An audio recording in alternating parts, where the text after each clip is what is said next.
D&D playtime anymore. Game time. We talk anyway, about... I know it'll break my heart, so I can't.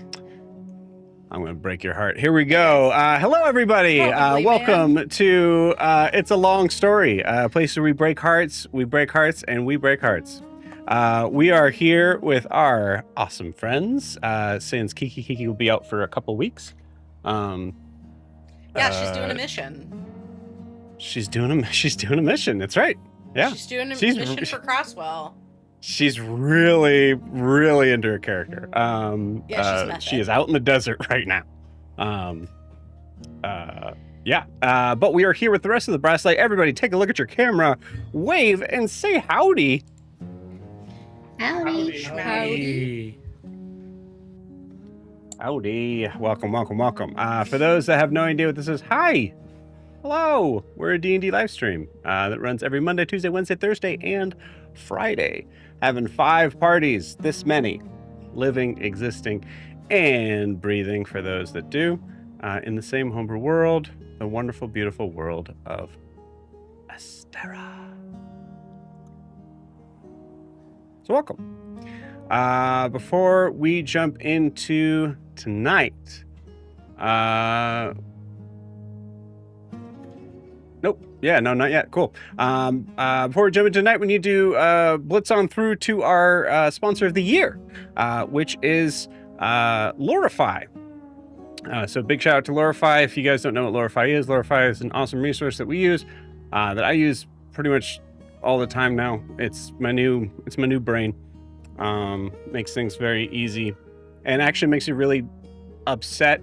This is true. Today I got very upset that I didn't have Lorify before August or whenever I got it, because I had to go back and listen to stuff and just, I mean, what is this, 2020? Come on. So what is Lorify? Lorify is the resource that I use to keep up on my notes, because I am a bad note taker.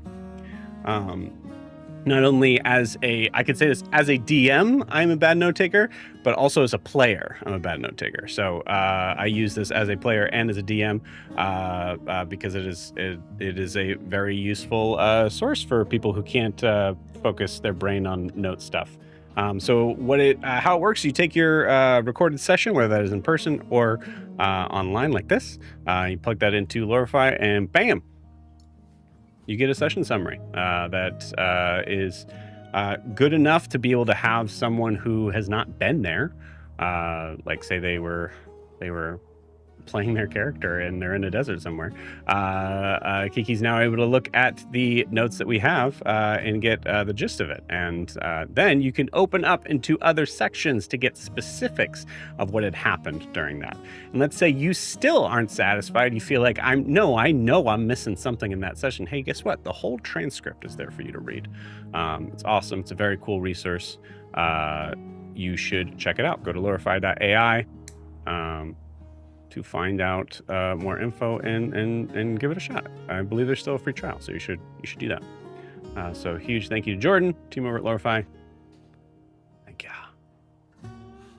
We are blitzing right on through because I don't want to say we have a lot to get to tonight, but we have a lot that we could get to tonight, which is very exciting and interesting, and I'm excited to dive right in, I'll be honest. So before we do that, we need to get a recap of where we left off with the party. So Sarah, please take it away. Okay. So, the Brasslight acquired the Broken Spoon, and we were fixing it up because of a Broken Spoon? Sorry. Broken Spur. Wait. That's the other campaign. These would help if I put on my glasses. Yes, glasses always help. Glasses help from seeing things far away, even though they're only 2 feet away from me. Less than a foot. Okay, the Broken Spur Saloon. And we leveled up into, some of us took multi-classes, others stayed to their regulars classes. But as we all wake up, started our day, regulars, Gray, Gray and Rava arrive. Timothy and Vince pour over coffee and biscottis. Rhea. And biscottis. Gray has a enthusiastic response over the biscottis and the pour over coffee. Meanwhile, Ophelia, Lysandra, and Blair go across the street to find Ophelia's spider web. Talking to the man in the front desk, we find out he has smashed the web, robot spider to pieces, making Ophelia go almost berserk on the guy until Lysandra commanded him to run. She then started to try to set the shop on fire until we told her we don't really need arson on our list of shit we have on us already. But we did steal a drone, so there's that. Meanwhile, Emily Crosswell visited the saloon, and she warns Emmeline about the risks of aligning with a party she just met less than 2 days ago, and offering alternative solutions. Also, she wants to hire Lysandra as security on a trip to Lowland Farms to gather more intel of all the information we gave her about the poisoning there. Also, Rasa and Timothy take their own little trip across the town to the Brass Bridge Utilities Quadrant, BUQ, learning about Vraxia's water supply vulnerabilities, number of workers, and emergency services. Tensions arise with Blair, showing her EMP, also known as an imp, and it could disable ignite-powered constructions and devices. Things got a little heated, so Blair decided to give Emily the device to hold on for safekeeping. Toward the end of the session, Timothy is meeting the mysterious Brassborn on SRT Tower, warning about Ross's plan, and also Ross has sent a list of demands to the current Chancellor of Vraxia from the last Ranger. Last Wrangler. Wrangler, I thought that was right. Yeah, and that was sent several weeks back. So just to clarify a thing, Rasa did not send this to Mikadair, the Chancellor. Rasa placed it in a place that was hoping that those that were important would get it, and it seems as if they certainly did. Very nice, Sarah. Please take that point of inspiration. Just a reminder here too, because one, we have a PC who is very, very similar to the NPC named. It is, and I have messed this up a couple times, so this is honestly also on me. It is Amelia Craswell. Very important, as we'll get Emmeline and Amelia probably more confused as time goes on. And you guys should probably just kill her off, honestly, actually, is what I'm thinking. Honestly, I can just change my name. It's fine. Yeah. That's probably just going to be the easier route. Yeah, great. Line. Okay. Her name will be Line. Line. Line. That is very K. Line. Get it? Because theater stuff. Okay. All right. Remember when you said you'd Rachel. break my heart? My heart feels broken. Why does your heart feel broken? I didn't even try. You jabbed at a theater kid. That's why. No, I'm kidding. I didn't jab. I said because it's like theater, right? The joke was so bad, my heart's now broken. You're hurt because I included what I know about you besides D&D. Okay. Mm-hmm. I think we're all I'll just try to- too theater kid sensitive today, man. Let's just play some pretend games. I know. Yeah. And we're gonna. I'm gonna focus less and less on your guys' personal life if that's how that's gonna be. That's fine. Whatever. Joe, Ryan, this how's is your a arm? strictly. Shh. Ryan's, how's your arm? It's my last week of D&D in the sling, so I'm ready to get out of it. Hell yeah. Awesome, man. Gonna roll dice with 2 hands. Beautiful. All right, cool. Rachel, do you want to play some D&D? Yeah. I'm gonna Great. stick in this basement. That's what I'm gonna do. Do the rest of you guys want to play some D&D? Hell I'm yeah. in. Yeah. Yeah. Sweet. Yeah. Hey, great. Let's do it.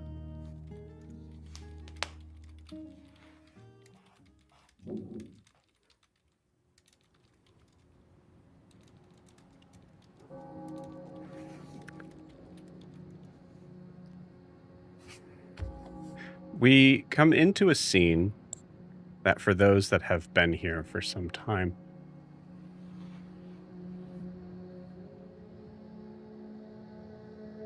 looks very familiar because we've seen it before. This time, there's no real words, no real volume at all, but we see figures.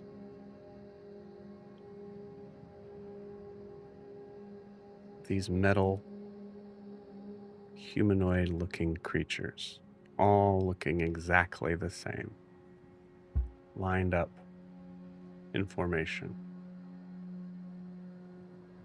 We see humans, a couple elves, one person who is definitely something else, but you can't tell in this memory, in this moment. White lab coats walking by, inspecting each one.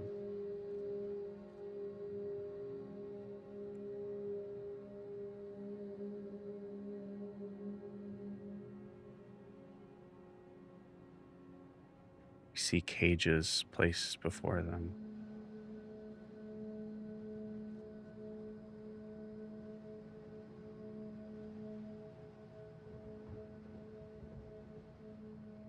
We hear the muffled sound of shots being fired.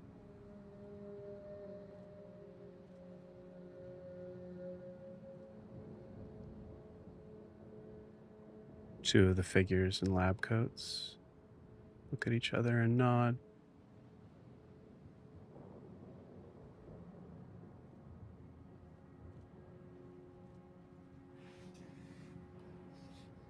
And then the second set of cages.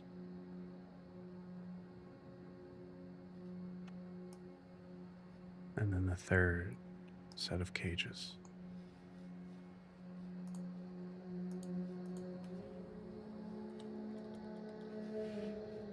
Coming back to these figures, sallow faces, darkened eyes, you can tell that they have been for some time fully enveloped in their work, whatever it is. Look on in despair.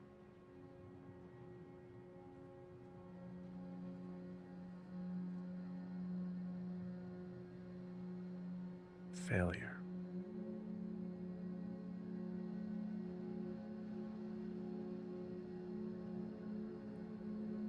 You see one turn away, and then suddenly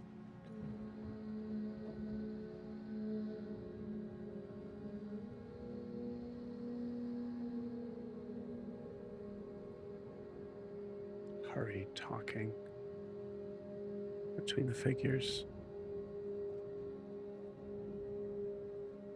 That is immediately stopped.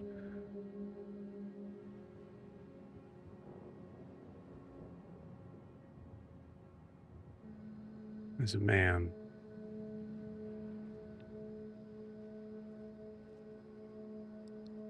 in military garb speaks. Says only a few sentences.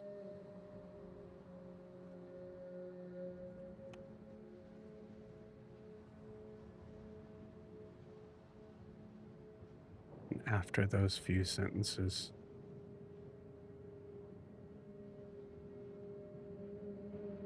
one by one,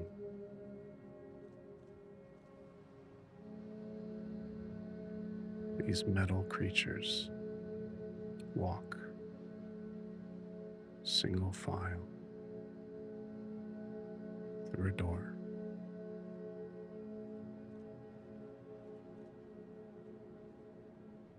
never to be seen again.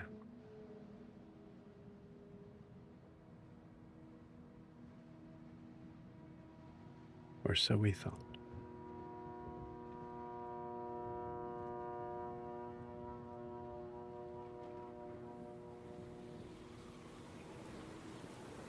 Cracking thunderstorm as the scene fades.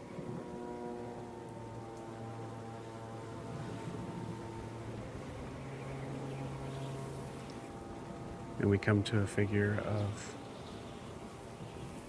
a lone automaton, Brasslight specific.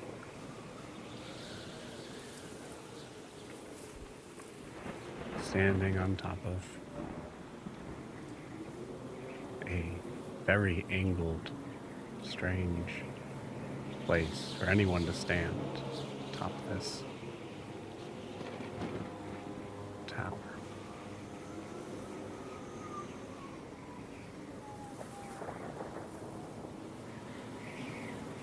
We see this figure from above.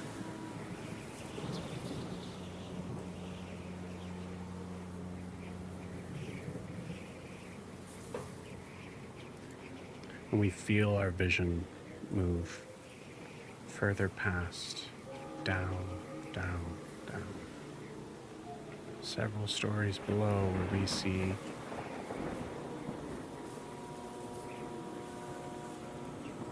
this lone cowboy standing in the darkened street corner, waiting for his friend.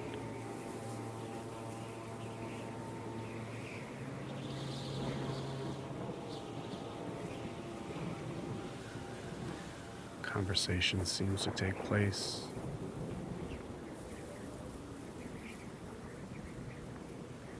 Brassborn moves his head as if he is talking to someone.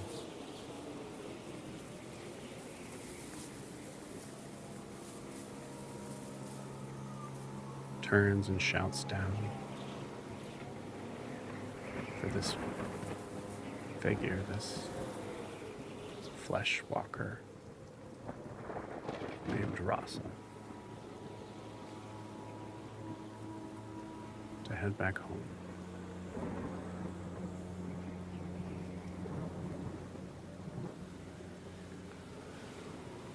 With that, we feel ourselves drawing nearer, as if climbing down from some far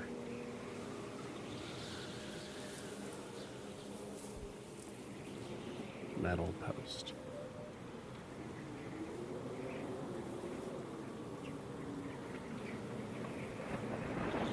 So we are standing at eye level with this being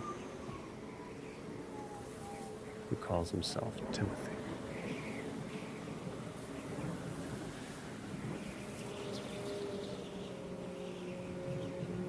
Timothy, I'd like you to roll me a history check with advantage.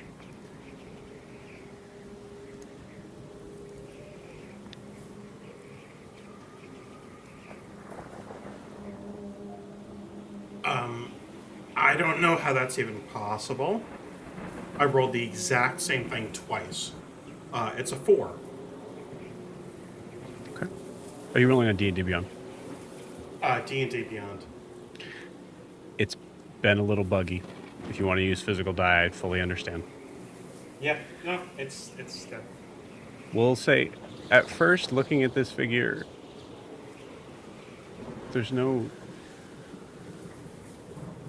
You're able to see beyond the darkness of this red scarf. The yellow eyes that are piercing through are met with what looks to be like a mask made of almost like a white porcelain. This figure feels familiar to you. but only just. And given the recent conversation you had in your head, maybe the familiarity goes somewhere deeper than your consciousness.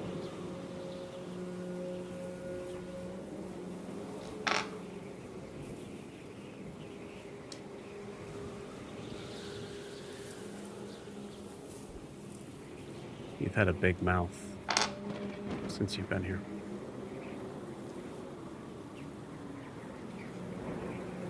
Why do you say that?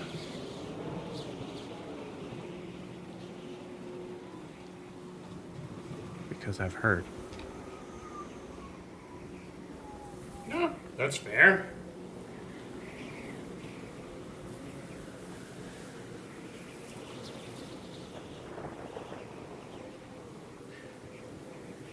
Where do I know you from?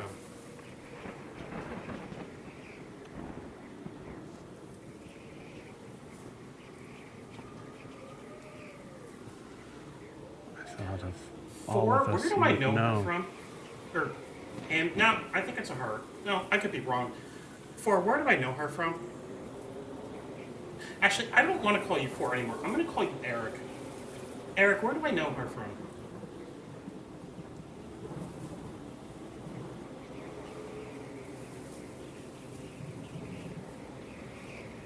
You do not get a response. Okay. He's choosing to be silent. Where do I know you from?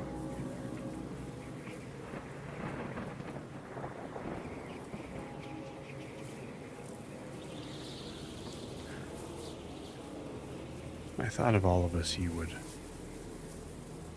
be the one to remember. My memory has been altered, I believe.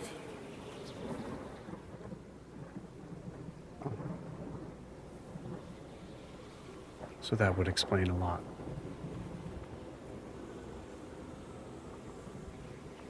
Maybe you can help me.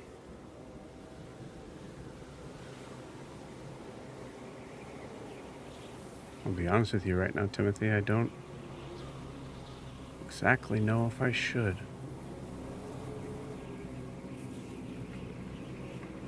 See, I started this conversation with the most important point because you have been opening your mouth a lot in this city.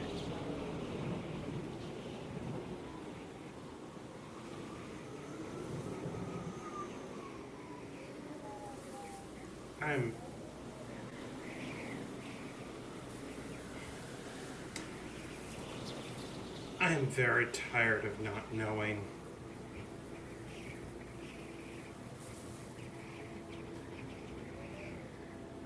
I am very tired of being alone.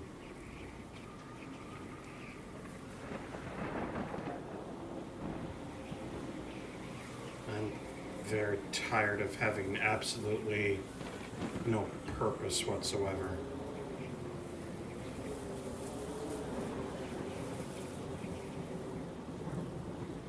And you think you find your purpose with them?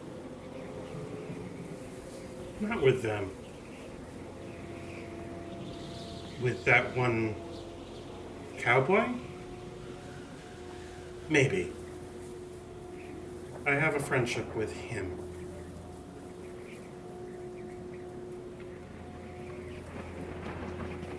The rest of them?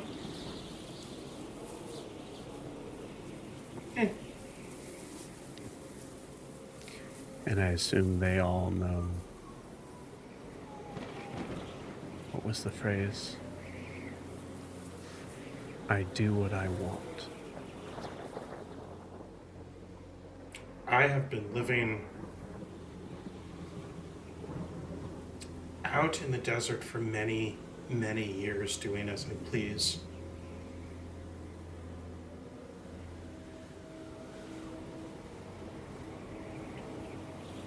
And if I come across people that try to stop me, they usually end up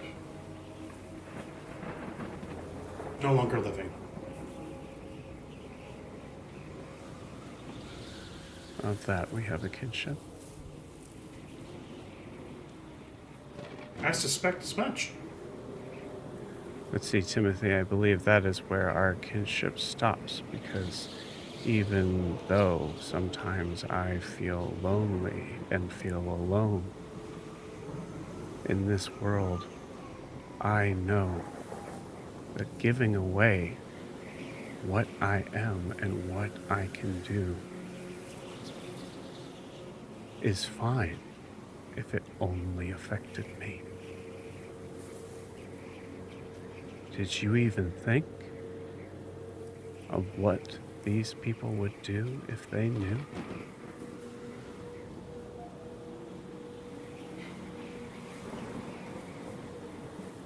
Maybe it is time for some change.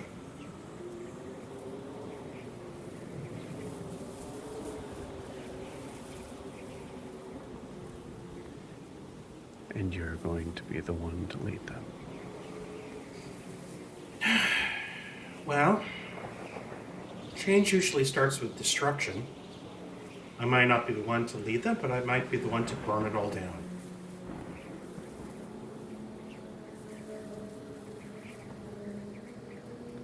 Sounds to me you don't seem to care who it is that is being destroyed. Usually metal bodies survive a lot longer than, as you called it, flesh walkers. Oh, you'd be surprised, Timothy. See, I have been in this city a lot longer than you. I've seen what happens to our kind when thought they were either too dangerous or not useful. So what do you have me do? Hide? Pretend? I'd have you be quiet. To what end?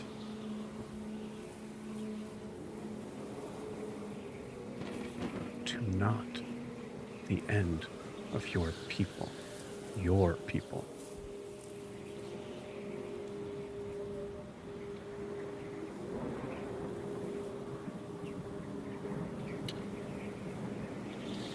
I don't want to put them at risk. At the same time,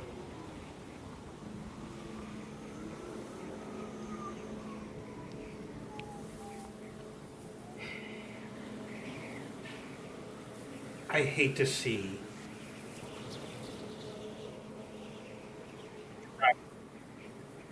it is completely and utterly helpless.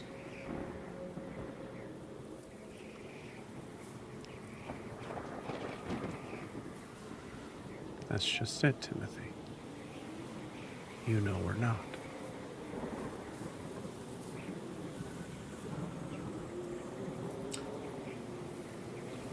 I can be quieter.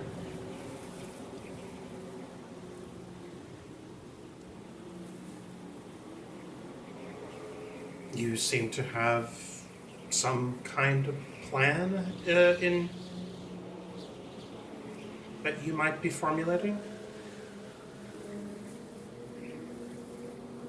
Or, like I said before, maybe you have information that you'd like to give me.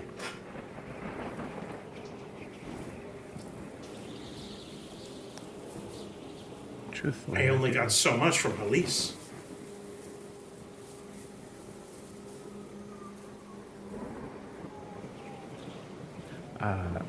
Roll me an insight check. If you're, would you say that you're using your ability here? Your call. I haven't yet. Okay. I'm just having just a straight conversation. You got it. Oh, that was awful. That was a nat 1.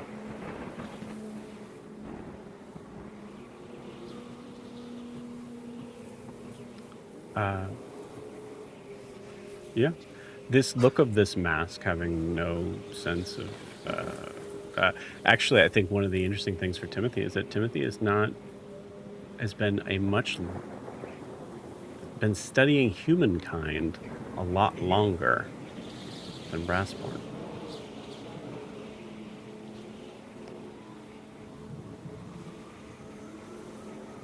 So you met Elise.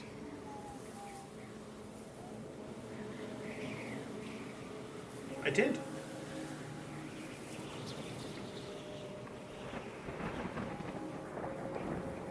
Were you a good little soldier?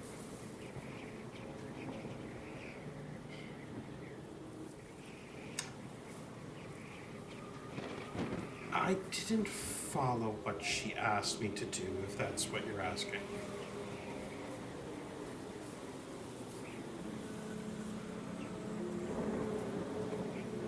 I do have information. I do have a plan.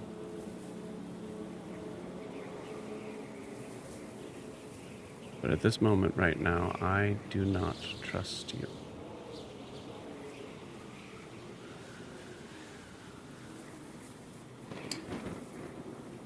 Who do you trust? Are there more of us?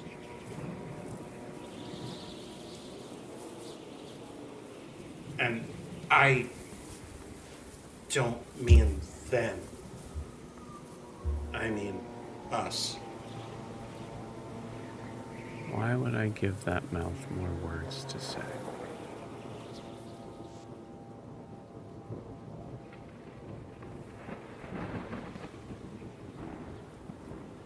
Say that again, Scott. Didn't come through.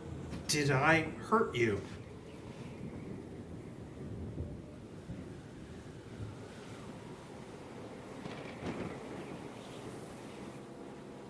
No. You didn't do anything for me.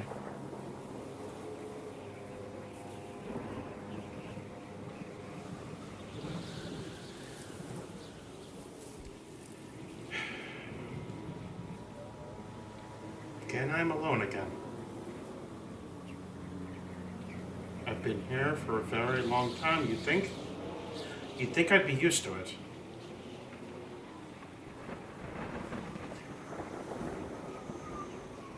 Well, you seem to be able to find me whenever you deem it needed. So maybe at some point you'll decide whether or not you can trust me. Maybe at some point you'll prove it to me. Perhaps.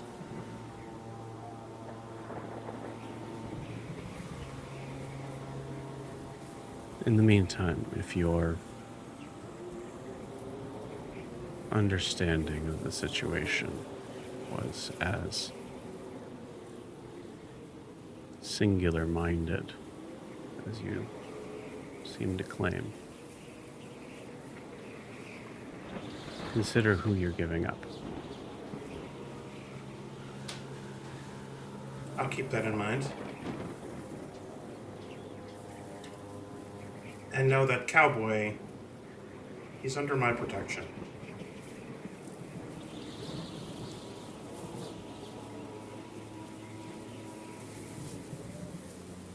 Very well.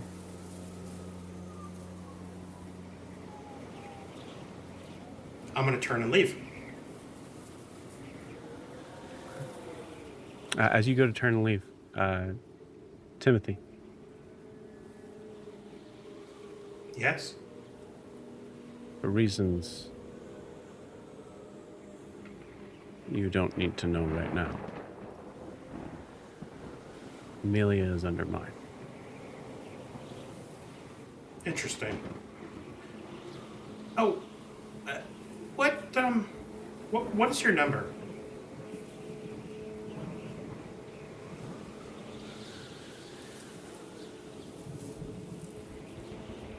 I don't have one. Name She then. does. She stops.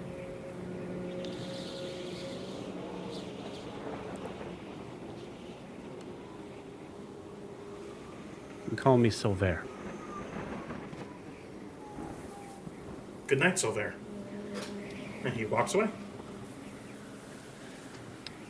We see the scene of Timothy just walking calmly sort of towards the screen and past the screen as Silver just leaps into the night. We fade out.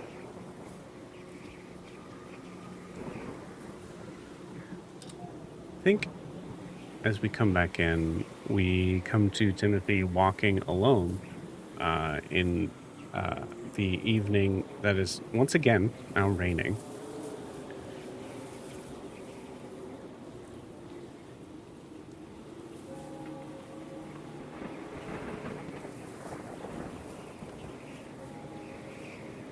And your friend seems to now speak up.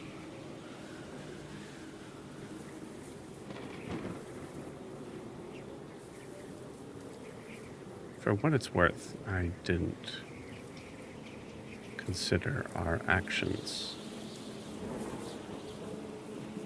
being a problem for other Brassborn.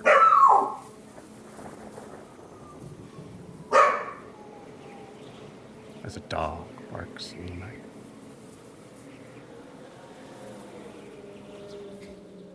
This is where we introduce Timothy's new subclass as he gets a pet dog. Sorry about that. How cool would that be, though, guys? That would have been pretty epic, yeah.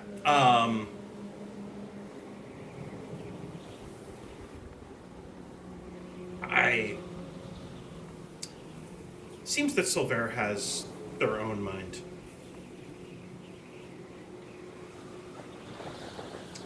Do you know anything about them? Any memories, perhaps? No, but she seemed to maybe have an understanding of our past that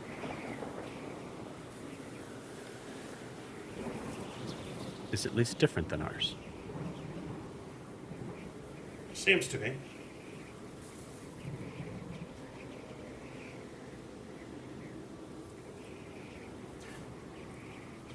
Do you like the name Eric?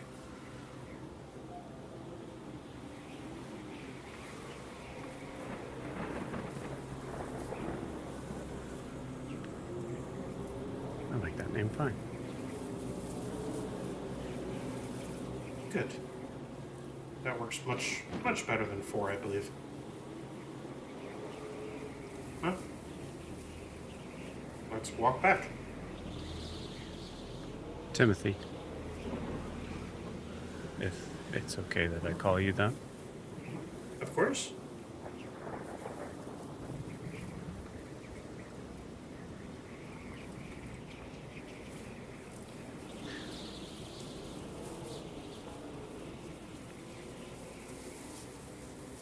I did pick up one thing. Your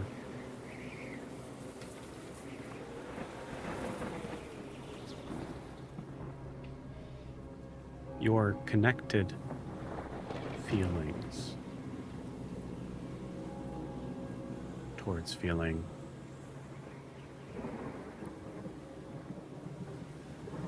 how I would put it as not wired the same as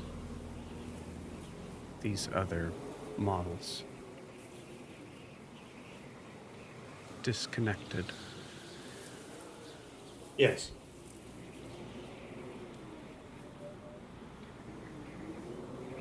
It is a trait that I have found I also possess.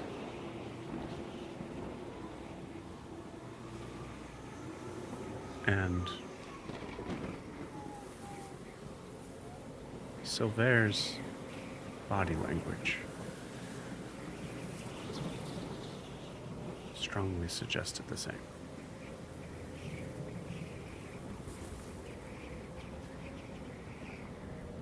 If she thought you were a threat and of no use, there would surely be combat. I figured as much.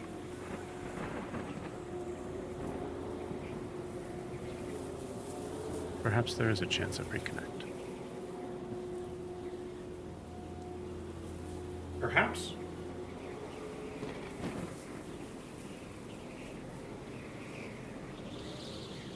I think my...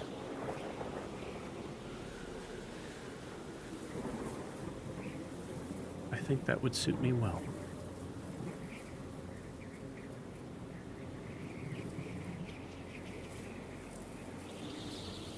I think I Like would that. like that. I would like that too.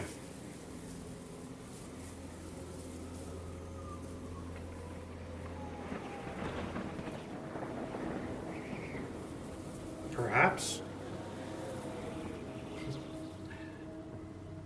This might even be a crazy idea, but perhaps we could even transfer you into your own being at some point. If you wished.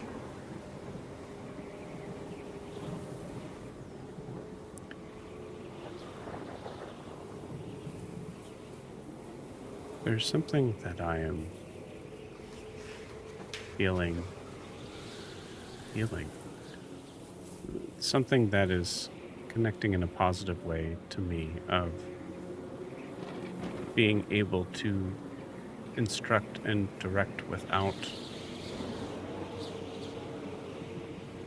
how the humans would say drive the vehicle. I'm happy to carry you along as well.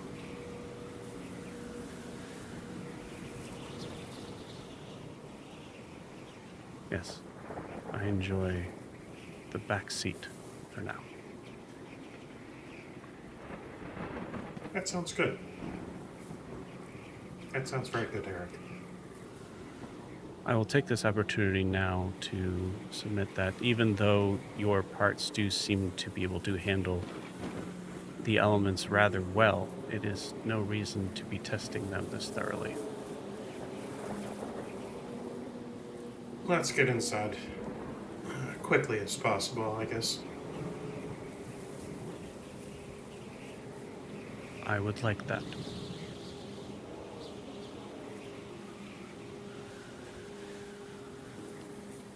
We fade from the scene.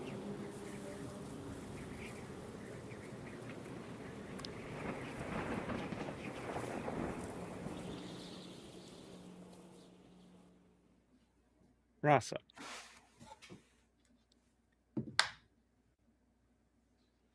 First question. Do you head back to the bar? I would, with a quick, short detour. So you would see Rasa kind of on his way home, find a concealed space. I'm assuming that because of the storm, there are not many people out at this point. So I will bring up my ember back from the ground and summon the flying one. And I'm just going to have them crawl through the streets so that every time there's a lightning flash, anyone looking out the window would see this creature crawling through the main streets at its will. So I would do that and then continue on my way home, giving the instructions to flee should it encounter any kind of guards. You got it. With a considerable sort of weird kind of expression of showing all of the teeth from this horrid looking creature, its wings kind of fanning out and moving not only separately from its body, but its appendages itself is seemingly having more articulation than probably needed, maybe to be able to lure off other predators. But it ultimately looks just fucking terrifying as a flash of lightning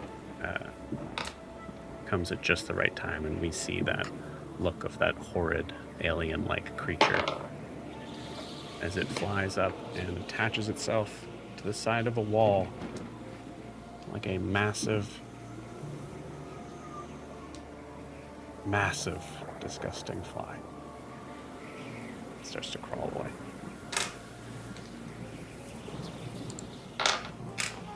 Yeah, so bringing up both of the emberbacks and then heading home. Okay. As you head home, you walk in, and what does Rasa see in the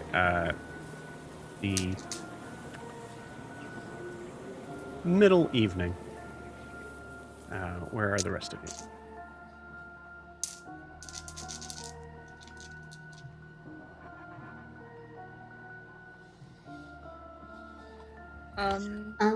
I think Blair, the host guy who keeps malfunctioning, can she try to get him to stop doing that every time you pass? I believe you did. Correct me if I'm wrong. I believe you detached him from his post. It seems to be something that is like connected. Once he's on his post, he's able to do that. If not, you can easily do that. If that's what you want to do. If I've already taken him off the post, then she is like trying to find the voice box that saying all that stuff, and see if she can. You're trying to find the what? The voice box. The voice box. Got it. You're a little low for me if you can keep that mic close. All right, cool. Yeah. Give me an investigation check. That's going to be a 19.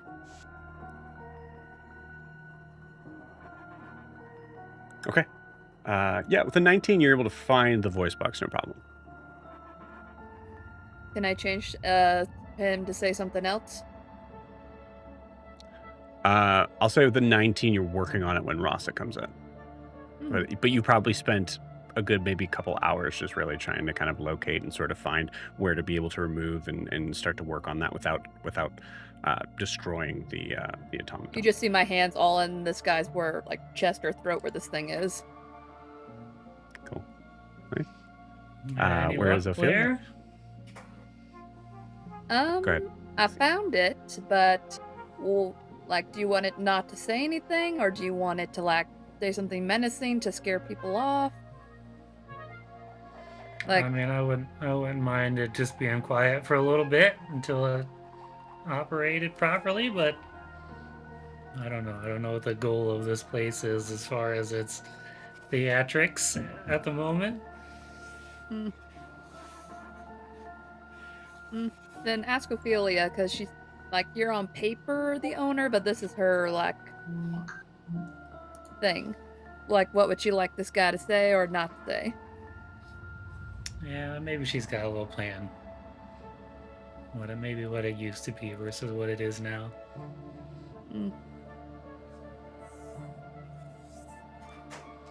So, if it was more authentic, you should have had what? I'd say I was head in, start getting my coat off to dry off. But yeah. We'll say, because we still want to kind of try to introduce the scene, Blair, as you're talking. Where is Ophelia and Emily? Ophelia is upstairs in the... Is it a whole apartment or just a bedroom? I can't remember what we said. It's a... Emily just said, oh yeah, there's a living quarters upstairs. So Ophelia, as you head up there, go ahead and give me... I'll say go ahead and give me an investigation check. You're going to get something no matter what, but to be the specifics. That is a 12. Okay, cool. So as you're upstairs, at this point, can we take a moment of bringing the camera up, Ophelia, as you go to flip on some sort of lamp switch that doesn't seem to be working. You get the smell of must and mold and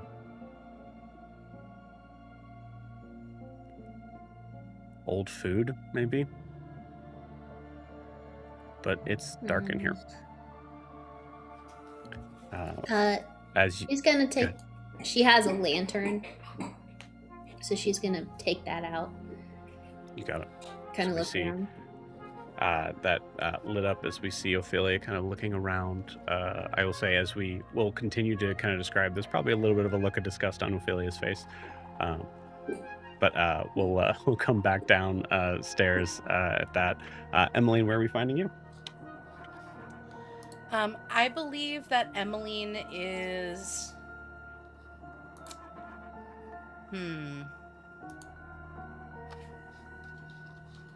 How long after Amelia's departure is this?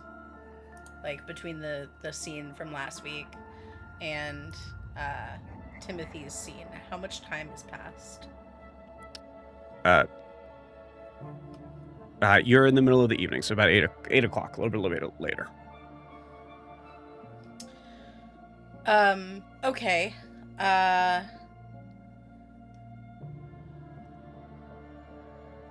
Emmeline's in the kitchen trying to find anything May didn't break and see if she can repair anything little that she did, and just trying to make the kitchen at least functional. Okay, so Emily's in the kitchen. Gotcha. Yeah. We're just establishing the scene, gang. That's Heard. all we're doing here. So you guys don't have to. We'll go into the specifics here in a second. But yeah, as Ross is coming in, we're trying to kind of establish where you guys are at. Also, I think it's fixed now, by the way. Thank you, Sarah. You're right. Cool. Yeah. So all right. So Rasa, you see Blair and no one else.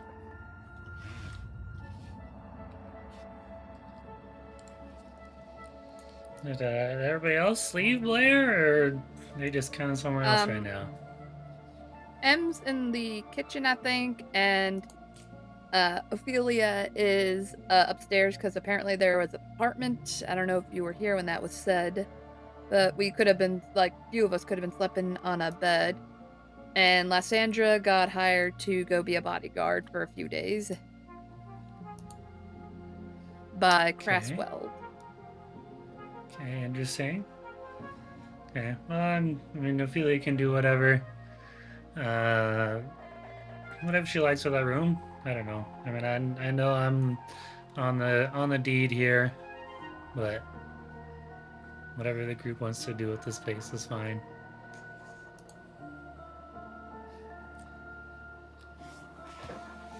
So putting Yeah. a shotgun in this guy's hand may be a big no-go, or... Yeah, I I don't think think we need to as- kill anybody that. Go ahead. As you say the phrase, "Should we put a shotgun in his hand?" is when Timothy were able to come through the door. Considering Rasa had taken a little bit of time to do this thing, you guys are actually not that far away from each other by the end. Yeah, I don't think you need to kill anybody walking in. I mean, shoot. Oh, Timothy, what if that would have shot Timothy? Think about how bad that would have been. That might have actually messed up my clothes. Yeah, he would not have That would have appreciated made me very angry. Okay, well, Lysandra was very, like, on security, and, I don't Where's know. the- Craswell hired her to be a bodyguard for 3 days. They're going up to Lowland Farms to try to figure out what that shit's all about. Oh. Okay. But she is coming back here right when the debate starts, and she did say that she, like, while she's gone, maybe we can go to those other places to get more dirt on the other candidates. Has anyone gone down into the basement? I don't even know there was a basement. Wasn't it Emily- on the note? Emmeline, I would say that being in the kitchen, you could probably hear this if you wanted to. Yeah, sure.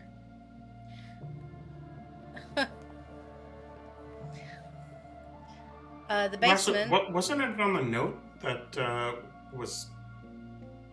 Oh, what was her name? The old cook. May. Oh yes, Emily. Has anyone been down to the basement? It was a very cryptic message that was left. Oh, not for a very, very long time. Why?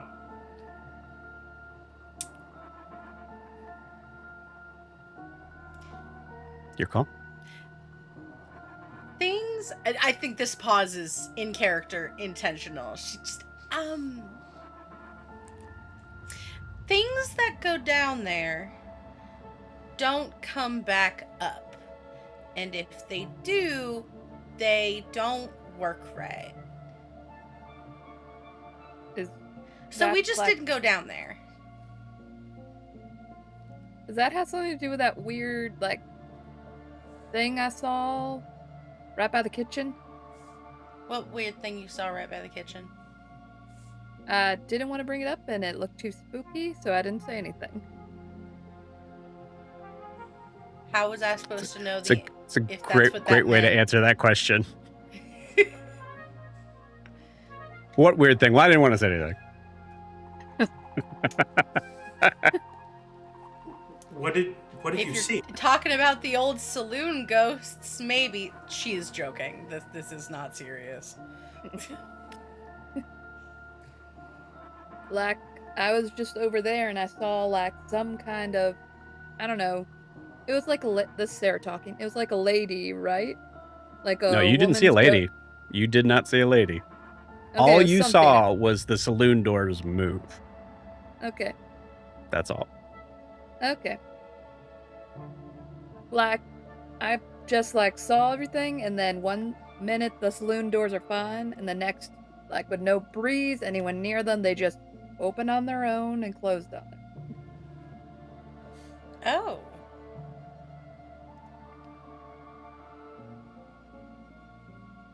You sure there was no wind? I mean, far be it from me, this place is awful. But, maybe? Honestly, I never went down to the basement when I worked here with Vivian. Could someone So- be living down there? I think, when animatronics at, like, Disneyland stop working Mhm. and they just kind of go slack for a minute? Yeah. I think you kind of see Emmeline kind of not know how to respond to that question. And, like, she's, like, gesticulating with her arms, and then all Yeah, of a there's- sudden everything goes slack. There's and she just visions goes, of all of the creatures that you've seen down there that are just in that position.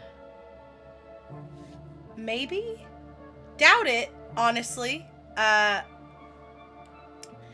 don't know it. I really don't know. Why don't you go find out, Timothy?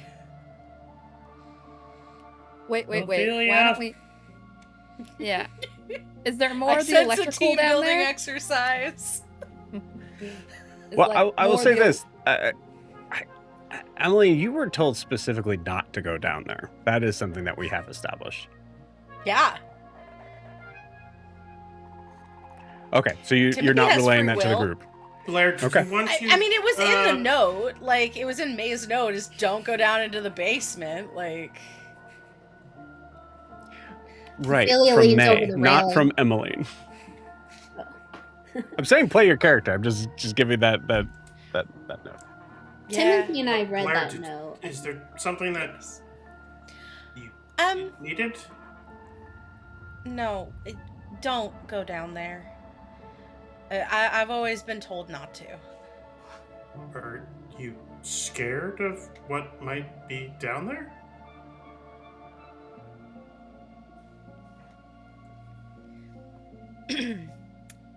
Timothy, I am not above admitting yes to that question.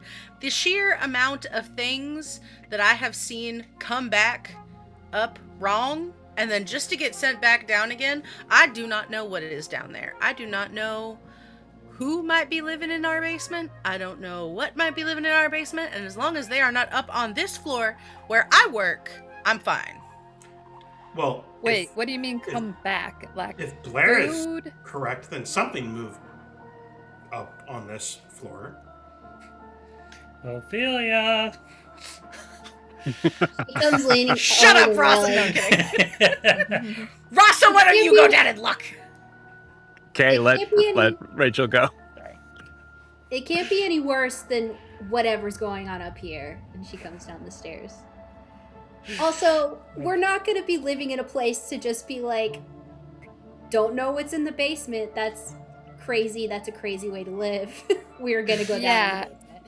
And there's probably like the boiler and everything. I need to check that out too. So Yeah, apparently our Do we have property to? is larger than we expected.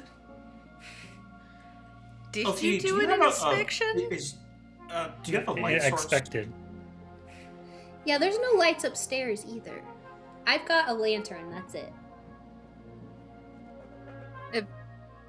there's no lights upstairs, then maybe the upstairs electrical box is down there too. We found one, or the light switches.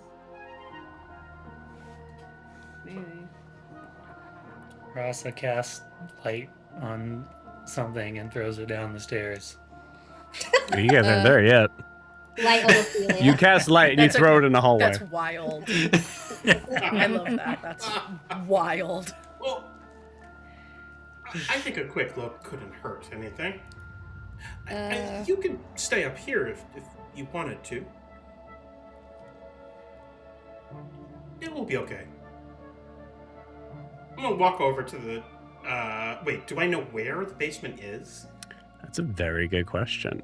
I'm going to say, Timothy, as you, the assumption would be that there's been a couple other doors that you haven't really tried yet because you found that back door and you're like, oh, project, cool. So as you're kind of walking back there, there are at least, I believe there are 3 other possible doors to go to. Emmeline, are you following? Yeah. You don't have to. That's in character. She doesn't want Okay. to, but that's better than being left alone in an empty restaurant. You get it. Better Blair's at danger her than work. liminal space. Blair like rushes to her workbench and builds a flashlight and just hands it to Ophelia.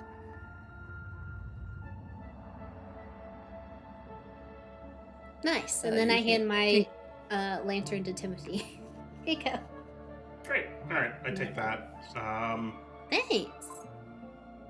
One, It'll 2, or probably 3, fall Rasa? apart by the end of the day, Which so door? don't get used to it. Emmeline, you know which door. I do. Emmeline would end up having to take the lead for this part at least, and she would lead you guys behind the stage to like a back door, or like to the side of the stage to a back door. Just okay, as she kind of pushes it open with her foot and steps back. Okay. As Emmeline does that, you see, without the light focused in that area first, it is very much a scene in a scary movie where it is just pitch black beyond what looks to be not stairs, but what seems to be a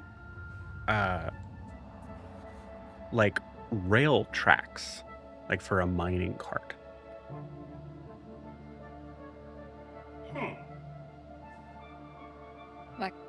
I look at Emmeline. Do we have to like go into the cart? I think that we just walk down it like it were stairs and try not to fall. I'm gonna actually take the lead and start walking down. Okay. Thank you.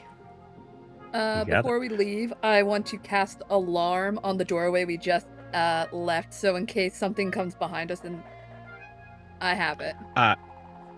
Okay, cool. So Blair, you'll be the last one kind Yeah. of going in.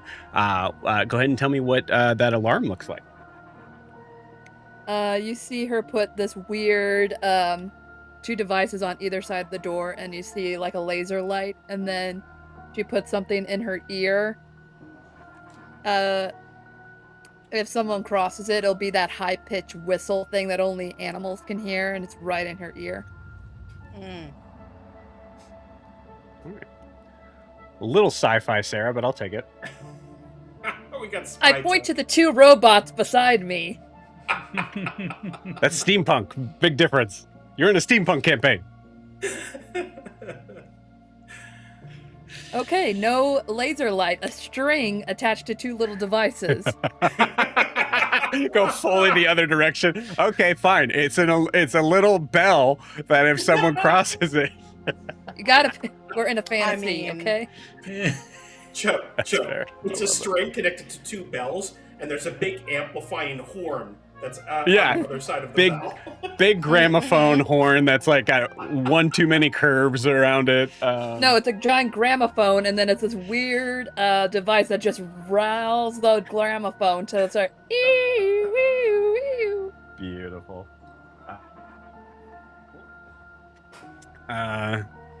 Well, with that, we are going to start the next part of our adventure as you guys explore Is this where we the discover crummy, all the dwarves? dusty. I don't know. Crummy, dusty basement Well, you said it's like a mine track. of the We're gonna go Broken mine for Spur. stuff now. Can't stress enough that Ophelia is nowhere near the front of the line. Go ahead. Wait, where did Emmeline 33 go? hit points still. Joe, you Well, knocked I mean- Emmeline off the screen. Yeah, I know. Oh, that's right. That's why. Oh. I swore I got this set up, but maybe I didn't. My bad. She wasn't here when you were doing it. Shoot. Okay. 1 second. No. There we go. There you are. I'm Lysandra. Wait.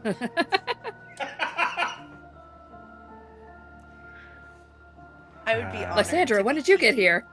Who are you? There we go. No, you're not a dean. Why did that be the first thing that pops up? Okay, cool. There we go. All right. Oh my goodness.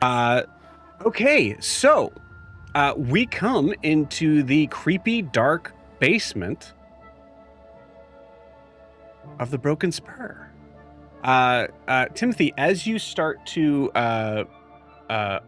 maneuver your way down, first off, you kind of notice that like this is very weird. It's not steps. It is this strange kind of like flattened sort of minecart track, but you don't see any minecarts anywhere as you start to kind of head down closer. I'm going to try to brighten up the screen a little bit as I'm talking.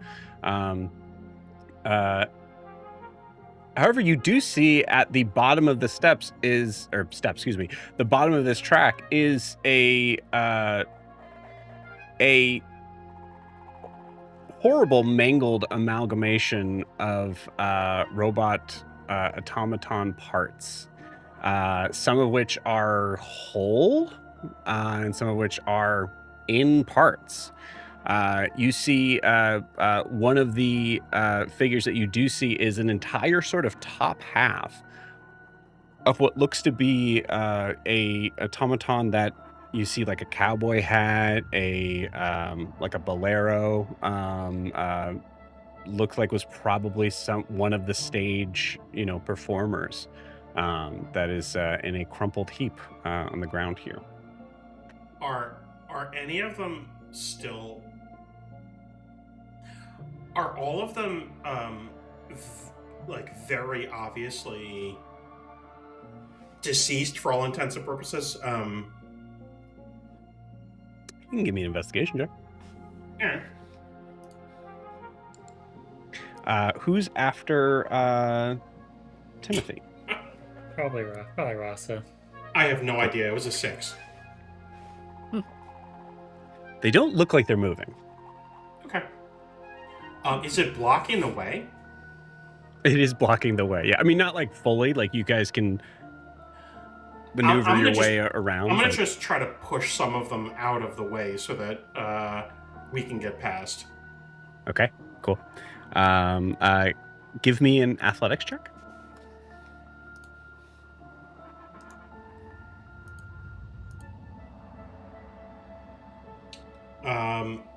That was a 23.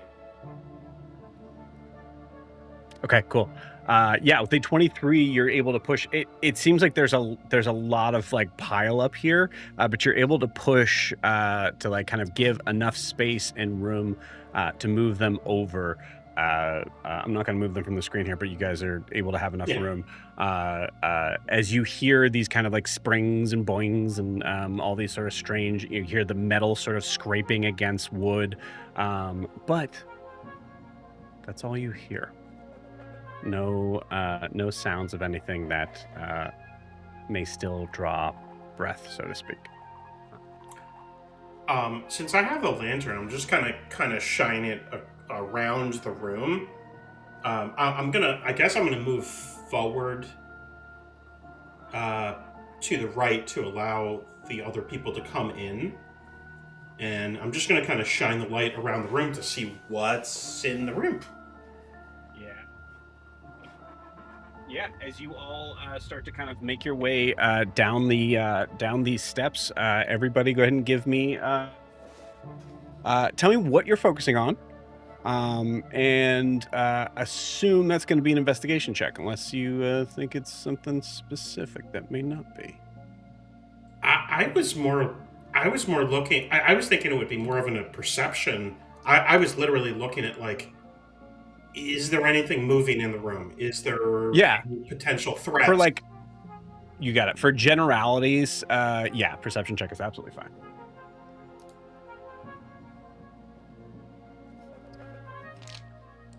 That's a 12 for me.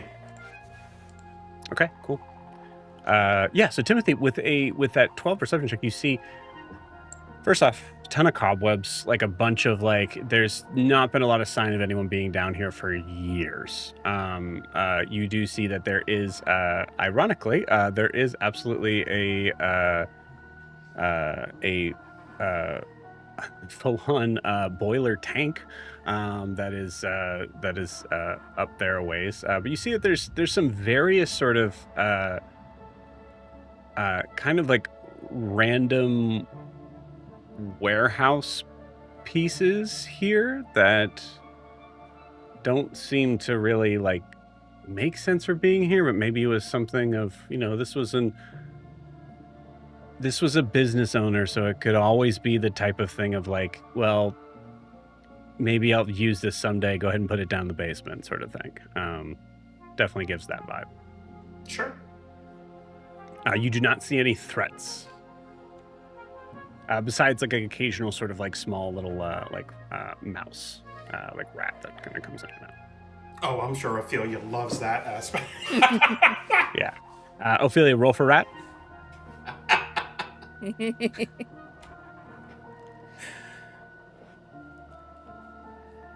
Emily, I don't see anything down here. I don't think you have to worry that much.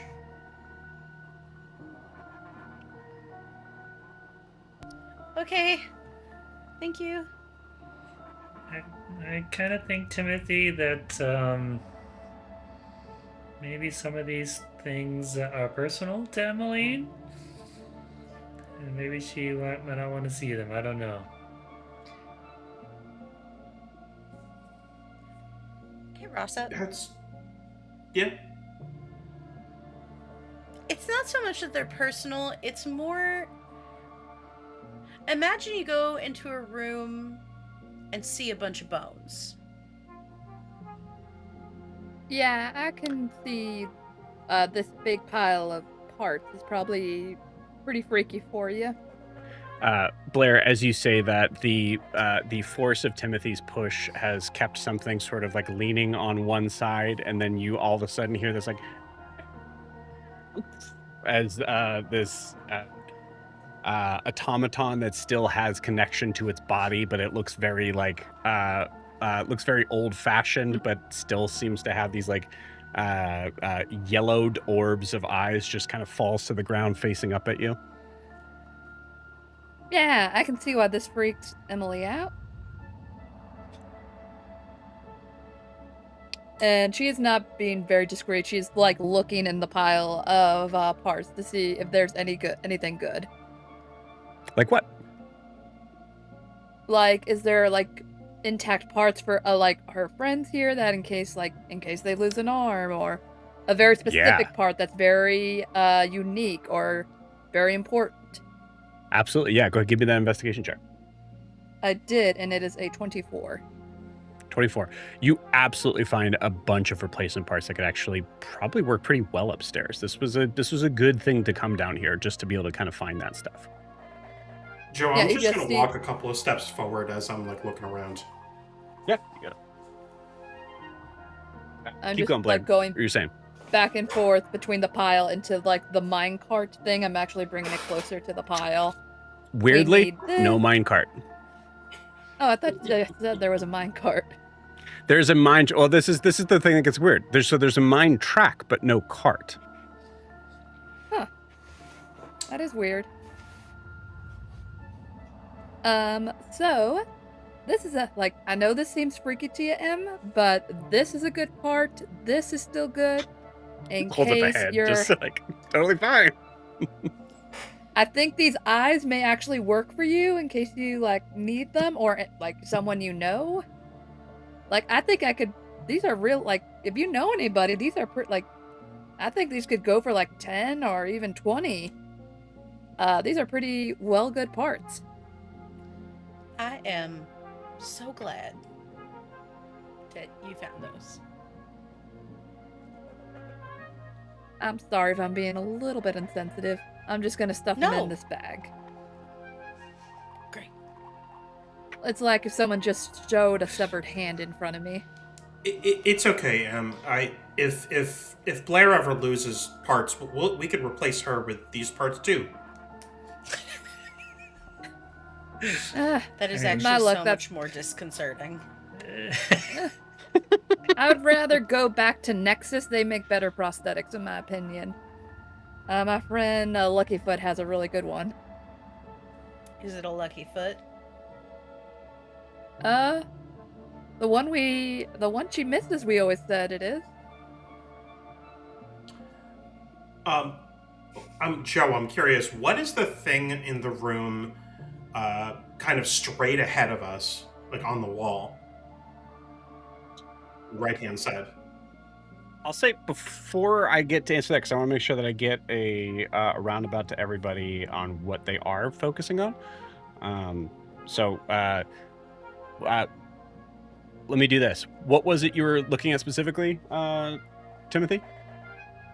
I was looking around the room at like, are there any potential threats and like, What were you just asking about? Oh, the thing on the right-hand side, is that a door? Give me north, south, east, west. East. Okay. It isn't.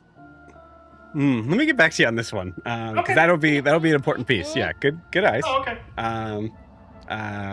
Yeah. For the rest of you, what are you guys looking for? Rosa's looking for what this place used to be. I know what it is now. It's a graveyard of sorts. So, investigation 15 for Rasa. What was the original purpose of this place? Okay. I'd say for the idea of like the original purpose here, I would say it's either a religion or history check. So you can keep that same roll, whatever's higher or the same.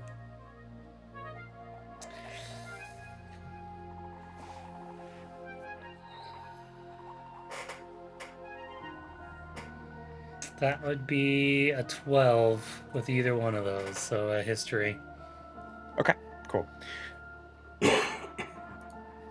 So it's hard to glean here. It does look like, I would say with a 12, it does look like a typical basement.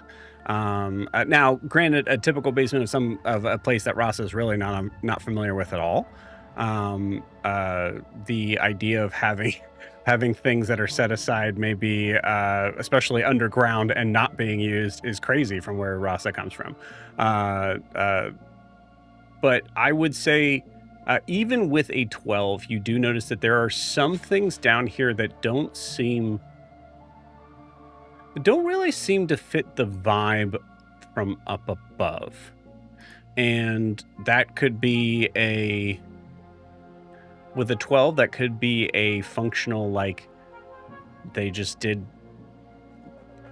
used what they had. As things are kind of like a little bit mismatched. I will say definitively, one of the weirdest pieces is this thing right here. Okay, I might go take a Which closer is- look at it. You got it. So yeah, you see this massive sort of iron, almost a cast iron block that has this wheel on it that as you take a closer look at it, I'm going to say you can either, because I know you already rolled an investigation check, you can either take that investigation or roll a new one, but I'm going to come back to you, whatever that is. Ophelia. Ophelia has her little flashlight. She's kind of turning around in a circle, and she doesn't really know what she's looking for exactly. She's hoping there's something helpful down here on the long list of stuff that needs to get fixed upstairs. But because she doesn't really know what she's looking for, she's just kind of turning in circles and trying to get... Is there like a check I can do to see if it feels really spooky? You want a spooky check? The spooky Yeah. check. You check. Okay. Define spooky. Like, is there a feeling of magic or like creepiness, darkness? Two I don't very know how to different say it. things, Rachel. Well, I guess in a world, if something was creepy, she would assume it's magical. But yeah. So I think maybe if there's just some kind of like magic check of like, does she got feel it. like there's something going on down here? You got it. Go ahead and give me an Arcana check then. Okay. Where's my thing on that? As that happens, I'm going to change the view a little bit. It's only a 5.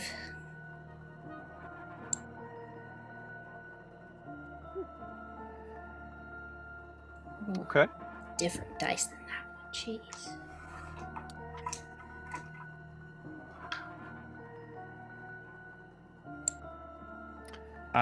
With that 5, it's creepy as shit down here. That's all you get. Guys, it's creepy as shit down here. What are you finding? What's going on? Blair Report. just holds up an arm and a hand. Yuck. Okay. Timothy? Anything? I mean, I only see some mice or rats running around here, but Absolutely not. Raza, what do you got? I don't know. There's a weird machine over here. Trying to check out and see what it is. Maybe Blair, you can come machine. help us figure out. Yeah. I don't know. Let me.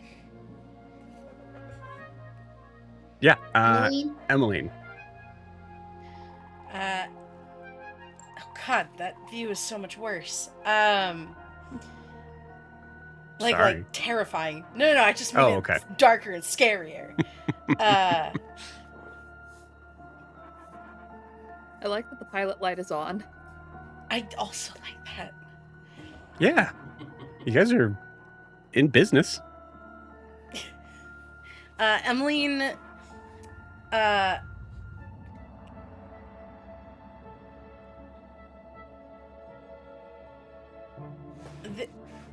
I don't know if she's going to be able to see this. She doesn't have dark vision, but when Blair said these eyes look like they might work for you, something popped into Emmeline's mind, and she wants to know if there's any other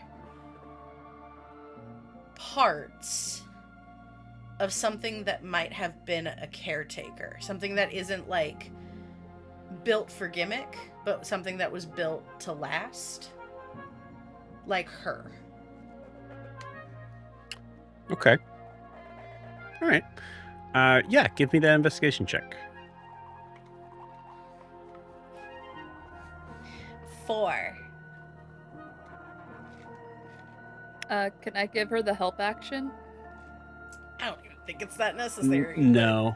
I would say not in the idea of like seeing something for some. Yeah, not without conversation, I would say. Mm-hmm. But I will say with a 4, even with a 4, Emmeline, there is this strange vibe. First off, I mean, that's no better than Ophelia, so it's creepy as shit down here. That's the one thing you definitely It's get. creepy as shit down here. It's creepy as shit down here. But Emmeline, you do notice that there are parts down here that you, parts of automatons that you don't recognize. Oh, I don't like that. I don't like this place. In character. Timothy, being so patient, did I have you roll investigation check on that, or are you just bringing that up? No, I was just bringing it up. I was curious. Timothy would actually walk toward it to look at it.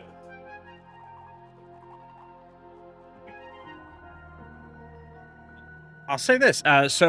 First glance, you see one thing is very strange about it is that it does look like the structure kind of above it seems to be a little bit sturdier than like the ceiling that is just pretty much just beams and the wooden slats above it. Not much at all. It's like my basement. It's just that. Not this room, but it's so that's, you know, there's a little thing of like concern of like structure. Timothy is very beef frustrated that up. with the carpentry in this place right now. Timothy can come over to my house anytime. But this structure right here, whatever this is, this wall seems to be having something else that is like holding up the ceiling above it. Like it juts out a little bit. And you even notice, I'd say, like even like looking at the between the beams, that this piece seems to be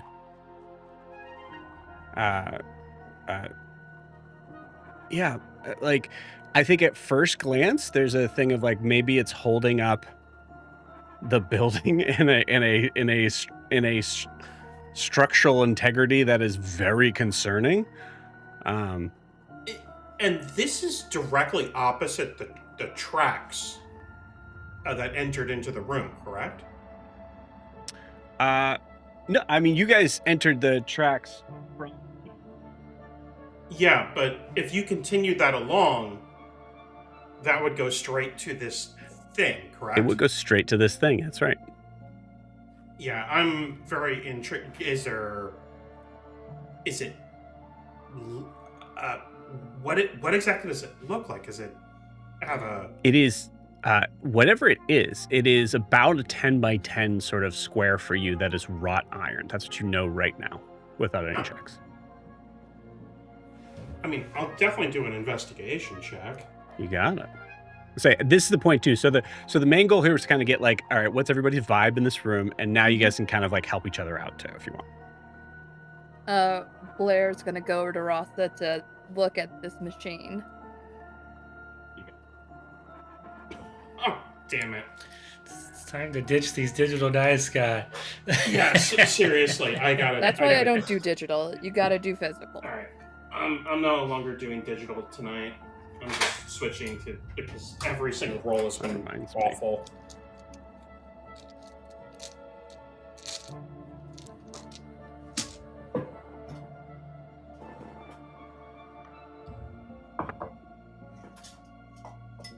Okay, a little hard to see, but not bad.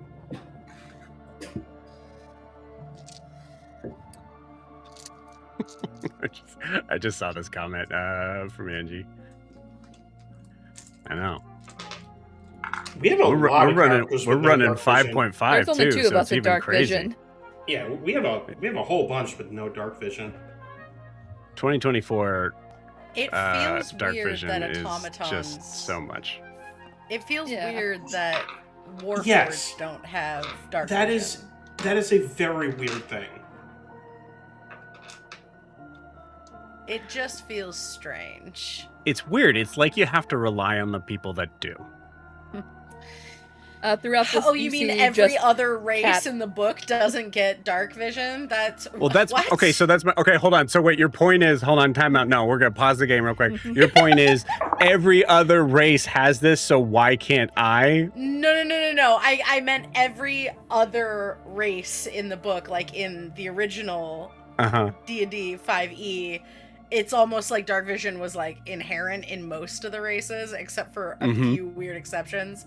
Whereas in the update, most of them just like it's very specific. It feels like, which is that was my the joke. point. That's Yeah, I hear you.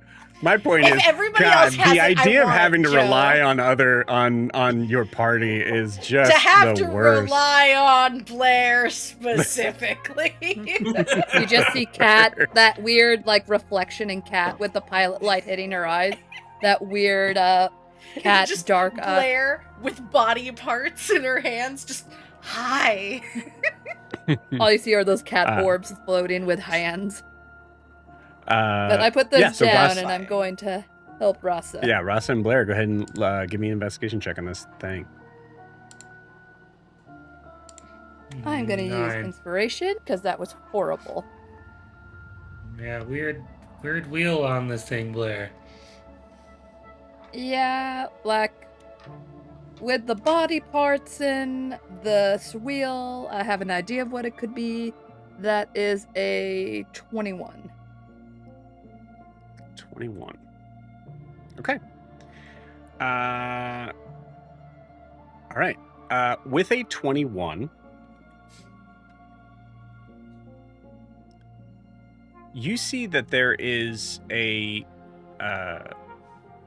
this wheel itself has this mechanism next to it that seems to be this very rusted sort of lever. It is on the up position right now. And I would imagine, I mean, your call, Blair, but I'd imagine there's a little bit of the cat curiosity of what this lever does. But I'm going to say before you do anything on this, unfortunately, you rolled high enough to also notice that there is what looks to be a small folded piece of paper that has been stuck in between this little like sort of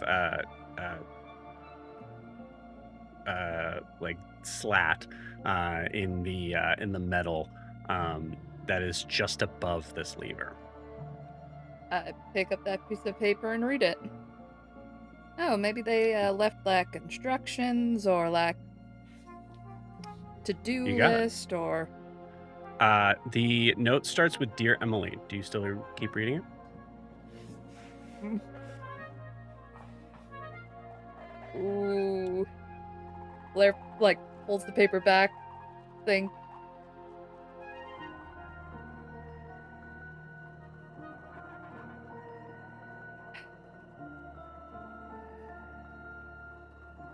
Emmeline. Yeah? Can you see in the dark? No? I'm just gonna walk over to her. I'm taking your hand. This is my hand touching your hand. Hands touching hands. Alright. She's gonna let Blair move her. I found a letter that's addressed to you. Ophelia has a flashlight. So if you want to read it, she has the flashlight. Or I can read it to you. Addressed to me. It Yeah, said, just Dear Emily. read it out. That's fine. Okay, I did, like, I don't know, like, I believe everyone's entitled to their own privacy.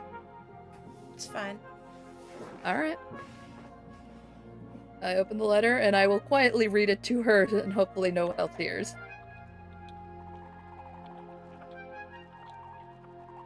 Okay.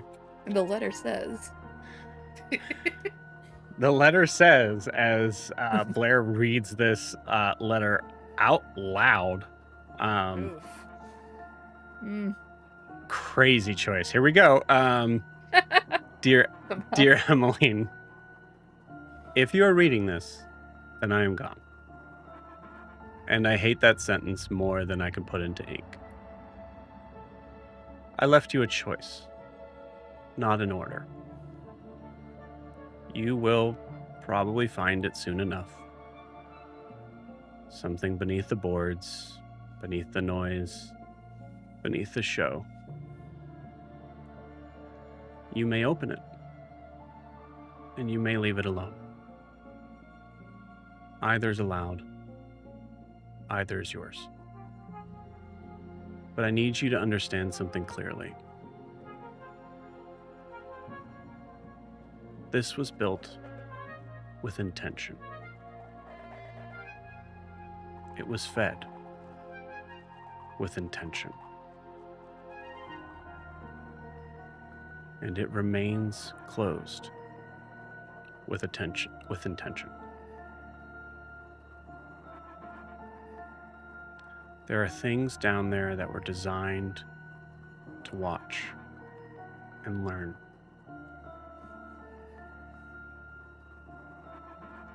If you go down, do not go because you feel responsible. Do not go because you believe you must fix every broken thing in this place. Some broken things are broken because someone finally stopped winding them.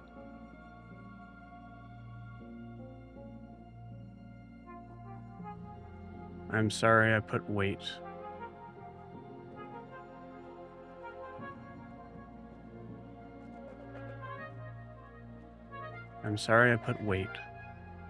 on you, as a part of this place may ask more from you than you are willing to give it. Whatever you choose it as yourself, with all the love I know how to give. Vivian. And Blair's just gonna put the letter in M's hand. I think M shoves it into her wig cap and just kind of holds it there. Well, now I kind of have to know what's in here. There's a lever here. I would not recommend pulling it yet until I help everyone look around, because I have a feeling everybody may need my help with this. Hey, Blair, come over here. There's a big iron thing. I have no idea what it is, but I don't know. It's interesting. All right, I'm coming. And I'd look at Rasa. Okay, Rasa, Emily, make sure Rasa doesn't pull this lever while I'm gone. My Larry, pleasure. You're the only Wait, one that why? would do that. Hold on, wait, what? Why? I don't want to turn around and he pulls something and like a trap door falls, and while I'm looking Oh. over here. Blair building an EMP just because, and then turning around and going like, but you is crazy. That's crazy, Yes. Sarah. Blair's a hypocrite in this department. At least while her back's turned. That's funny. Okay, cool.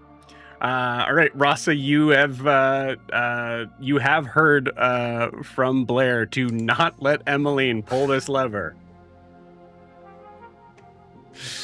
Okay, I'm gonna back away. After Blair just read this horribly, very, very heartfelt letter aloud. Oh, I'm sorry. I thought you said, Emmeline, don't let Rasa pull this lever. Yeah, I was Blair- telling Emily, don't let Rasa pull the lever. Oh, I'm a fucking idiot. Please ignore. No. Please ignore. I thought Blair said to Rasa to not let Emmeline pull it. No. Way Blair funnier, knows Rasa, and objectively. Blair thinks I- Rasa would immediately pull this level. humbly and completely apologize. Okay. That makes way more That's sense. a horse of a different color. Yeah, I think Ross's initial reaction is like, there's a secret passageway here somewhere, whether that's underneath us or whether that's Timothy's at. And he's like immediately sensing for like vibrations out of it. Like that was a weird letter, that there is something down here. And like, can I sense it past the floor or walls? Yeah. Yeah, give me a God, I always forget. Survival? It's perception. It's advantage if it's a large. I would say it's a creature. straight that was perception 18. Okay, so that was an 18. I Okay, think it's cool. 60 feet out for medium, You got it. which I know isn't a huge range for what I think is coming up. You don't get anything.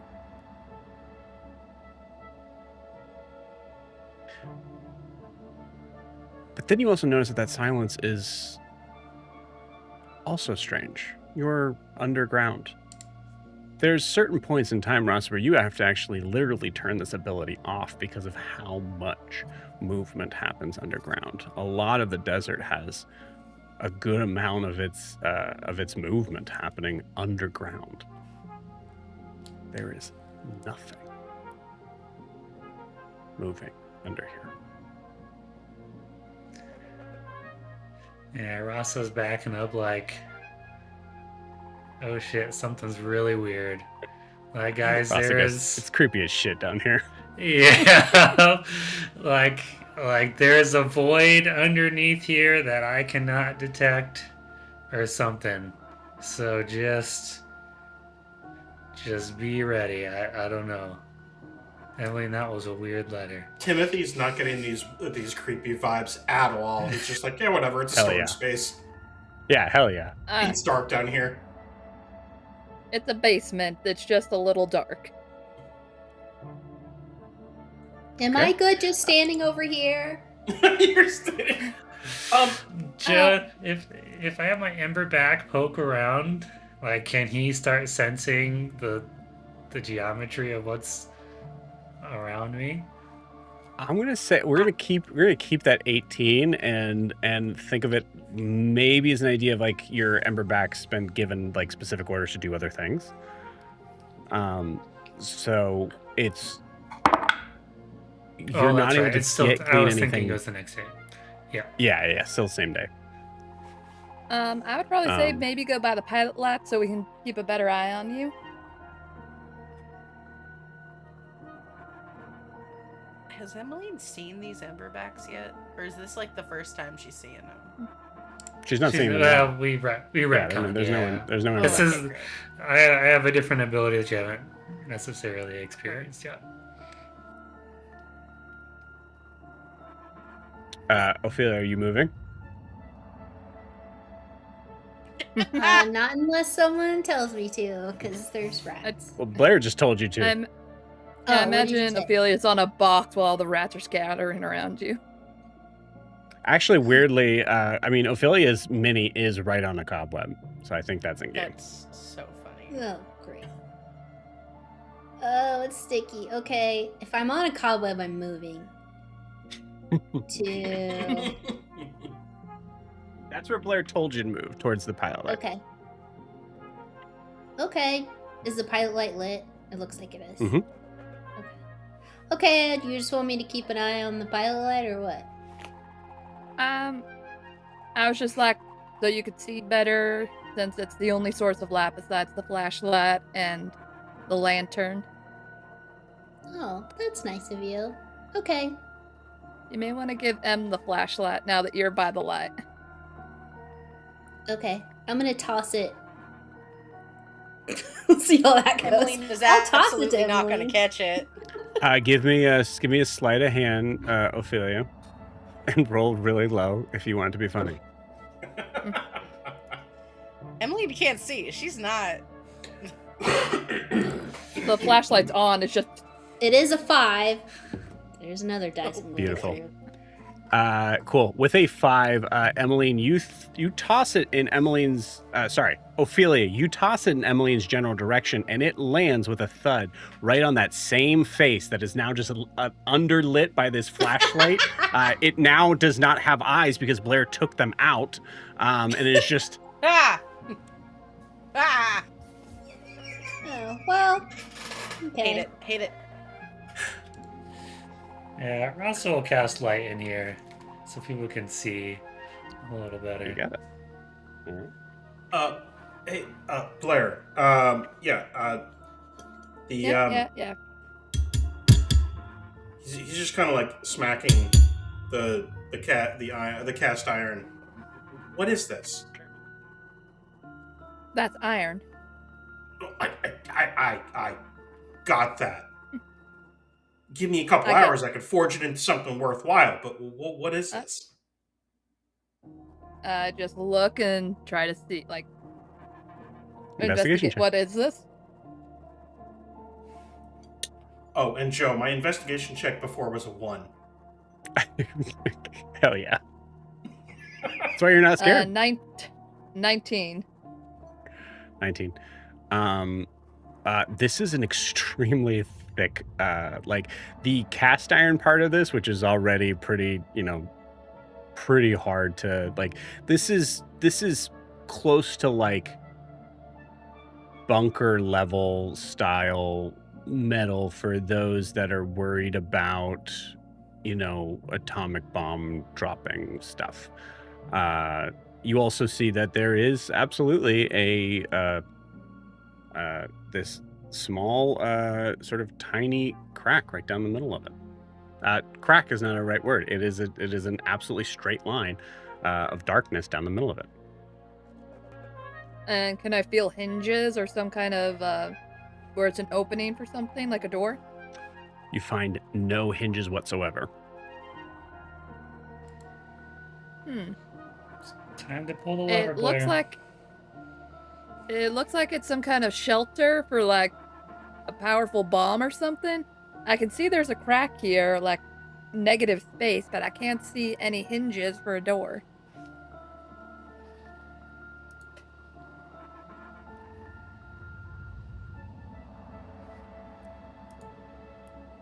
Like, this Time thing to is pull the made lever. to withstand.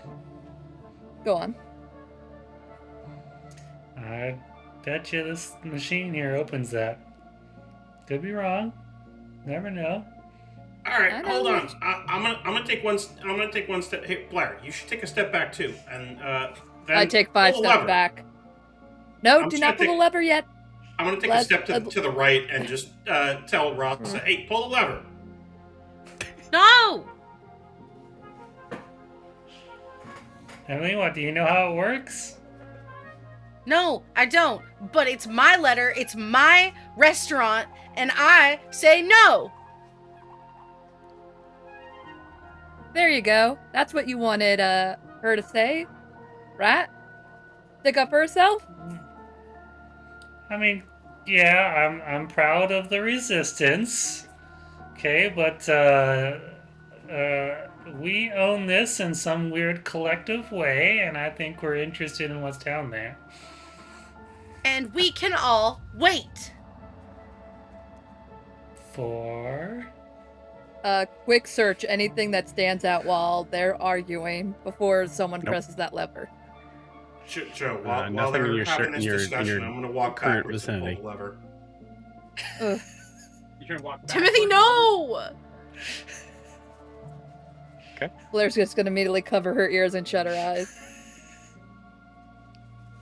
Until I've made a decision. I'm assuming that's when Timothy will pull the lever. Oh, okay. Are you saying above board you're allowing Timothy to pull the lever? Got to be clear, Kay. What do you want? I didn't know if that was gonna happen. He just said it, and then nobody said anything. All he said is I- he's walking back towards the lever. That's all he said. Oh, okay. I think Emmeline is so focused on Rasa right now that if Timothy were to do something, I as a player would not stop him. You got it.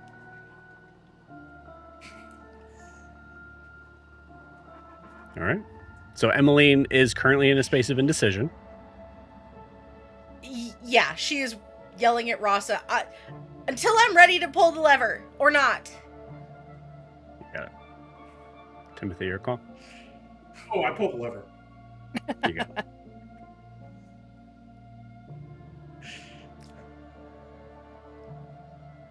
That's You cool. see the wheel start to move, and as it does,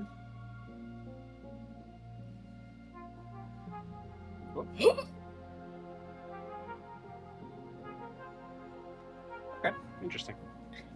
Yo. There should be a mechanism there, but there's not. Does Blair get squished?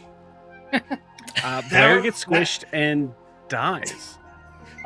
Well, good luck with investigation now, guys. I was the only one with a Good high luck with being able to investigation. see in the dark, guys. Good luck. Spare parts.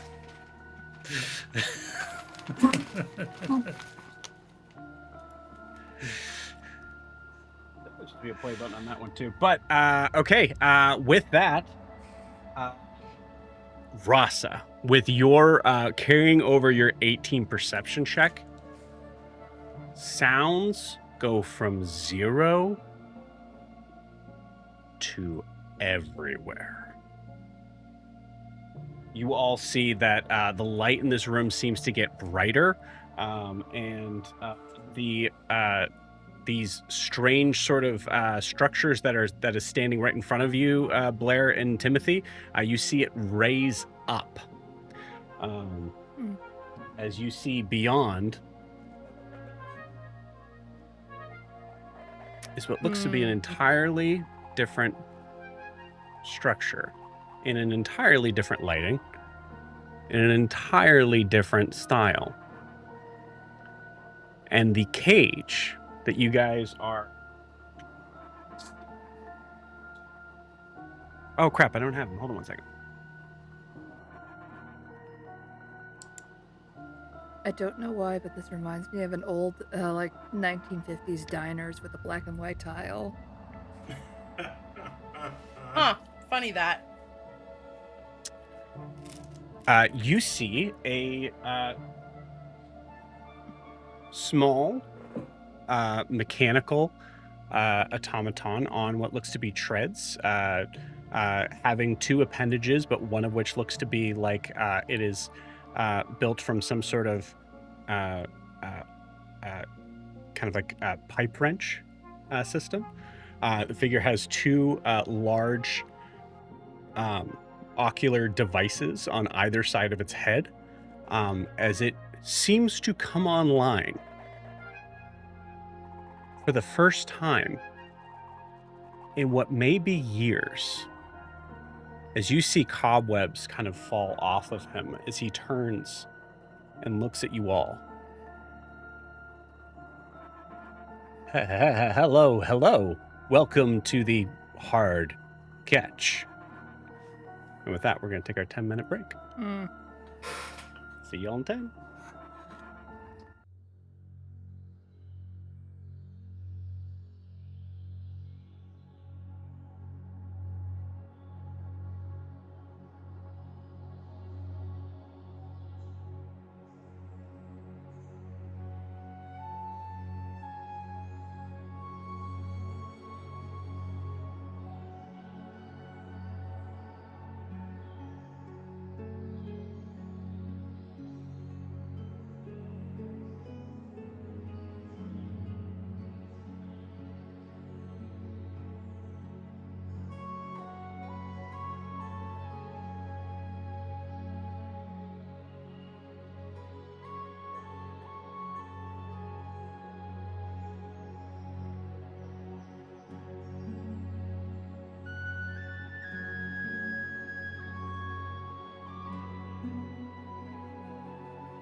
Vile. Welcome back. Welcome back. So you all see this creature in front of you. Its frame seeming old. It's having trouble. It's having trouble moving, having trouble getting the parts going. And I'll say, Timothy, you're able to even get at a glance. This automaton is definitely confused.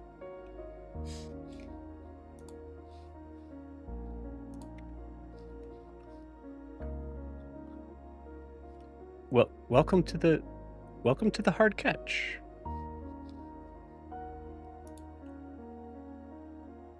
Joe, I'd actually like to use my my boon. Yeah.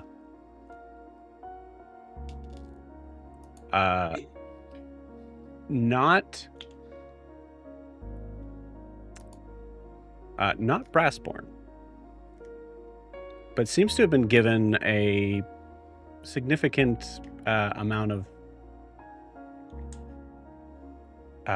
the sort of free will to be able to kind of understand situations is what you get, like enough to be able to kind of get a sense of like balance.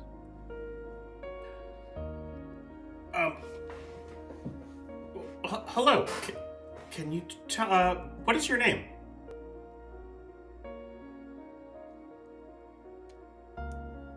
Or what should we call you?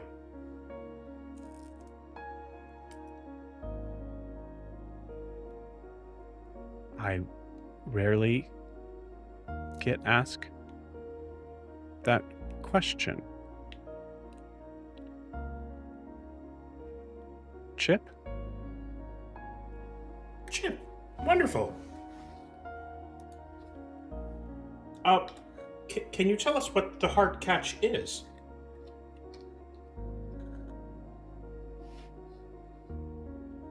You're supposed to be on this side. That's what has me all flustered. I'm sorry. You're supposed to be on this side of the cage.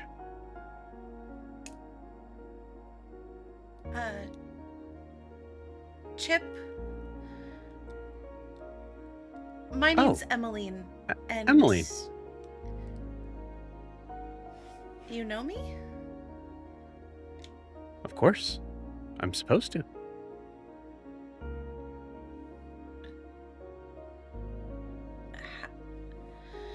Am I supposed to be on that side of the cage?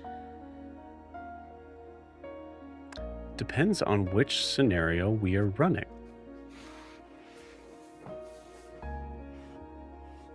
What are the different scenarios?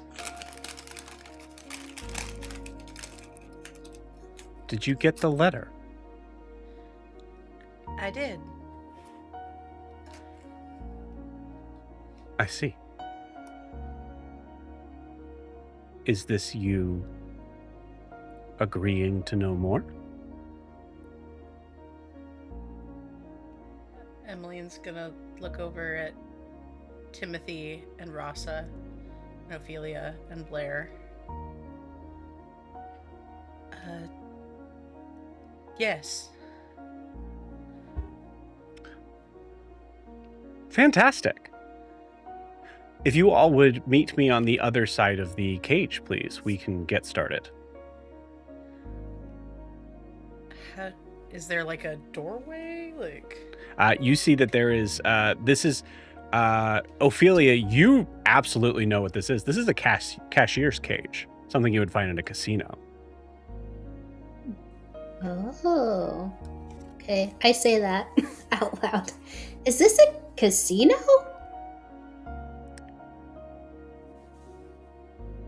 In a manner of speaking. If you would please come to the other side of the cage. I can give you more information and you can get started. Ophelia is very curious and she starts walking.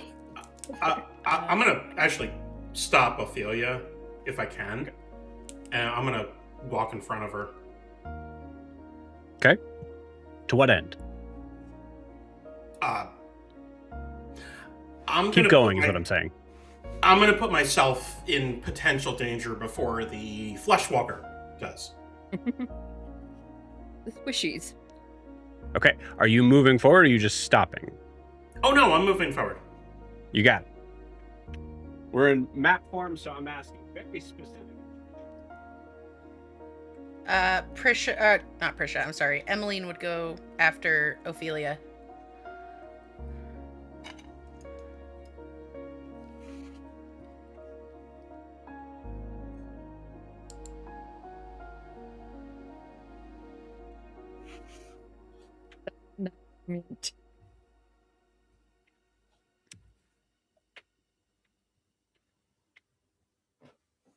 So assuming you guys all kind of come to the other side of the cage.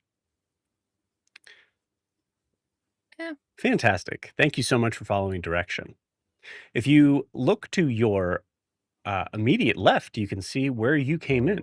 At any point in time you need to return to the surface, please feel free to use that exit. Now, before we begin, are there any questions? Can't hear you, Kay. Yeah. Chip, you were going to explain to us what the hard catch is. Yes, the Hard Catch Casino and Bar. Been running for over 50 years, since the beginning of Vraxia. It is a very secret casino, designed to be able to hold and cater to only the brightest and most powerful, which is you. Chip, you said 50 years since when Vraxia started? Yes, I am not particularly well equipped on the history of Vraxia, but I would suggest you check out our local library.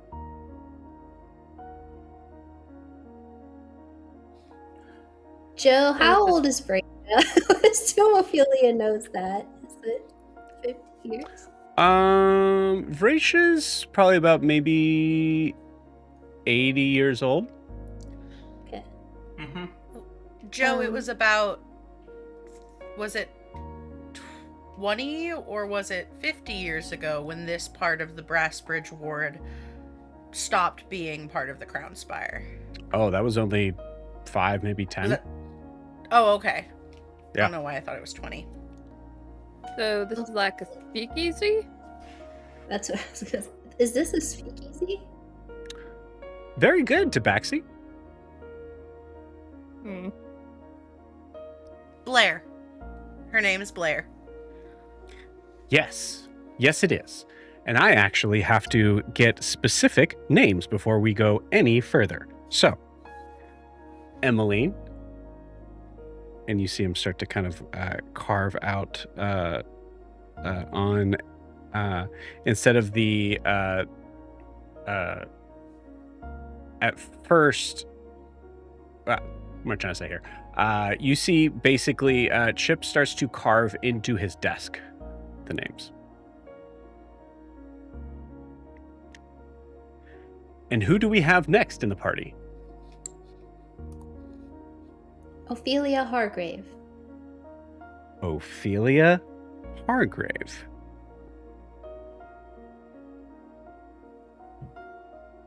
I believe we've had your family here before. Isn't that right? That sounds very right. Welcome back. Thank you.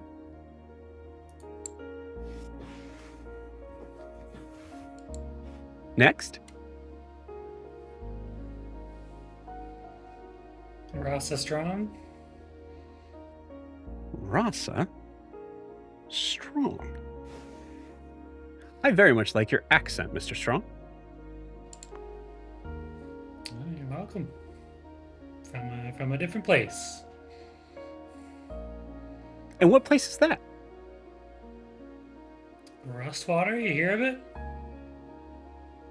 Huh. Sounds lovely. Yeah, maybe one day you'll get to visit him. I'm sure I will if I'm lucky.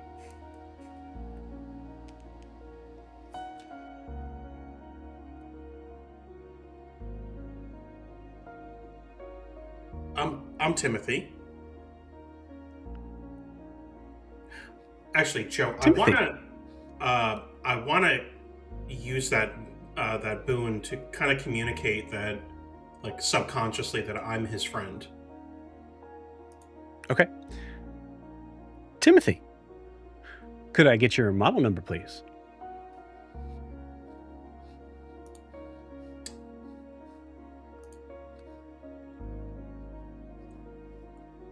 EVP 0118.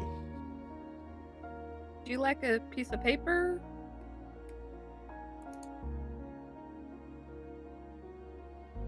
No, thank you. This will do just fine.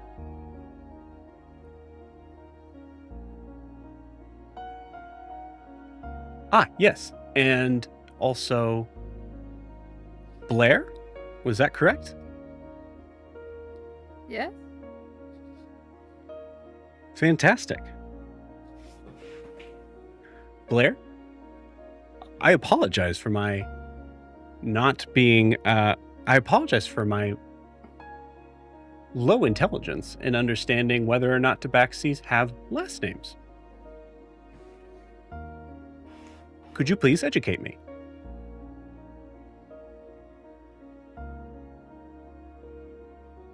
Why do you need our last name?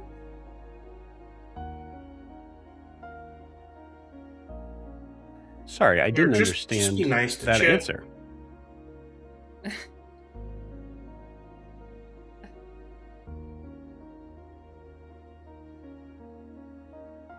Thornwick.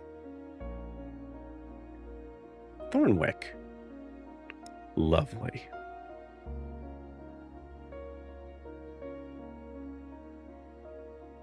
Is that one word or two, or hyphenated? It's one word. Great, as I have it written down. Thank you so much. Well, as I said, welcome to the Hard Catch Casino. Here, you can exchange your hard-earned cash for scrip. Would you like to know what scrip is? Yes, Emily, please. you're still muted, by the way. But Emmeline, you have a weird moment where you actually remember Vivian. She used the phrase scrip often. You always thought it was sort of a weird, maybe regional slur, the way that she used it. As she would say things like, scrip.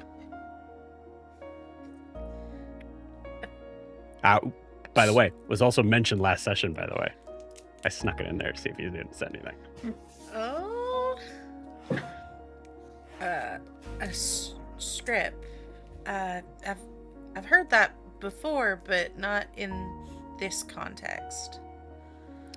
I see. Scrip is the currency that we use for our games. Oh. Upon Why don't you completion use of our regular games, you will money? also... I'm sorry, I must have interrupted you. Please, continue. Why don't you use regular money?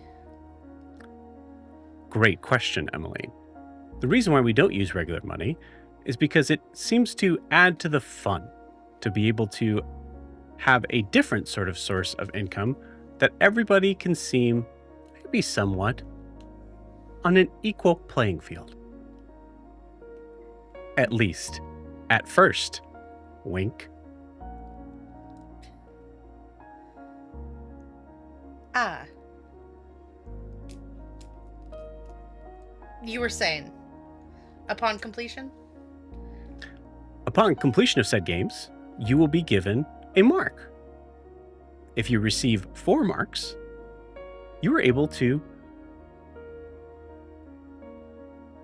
Sorry. Huh. I seem to be having some sort of malfunction.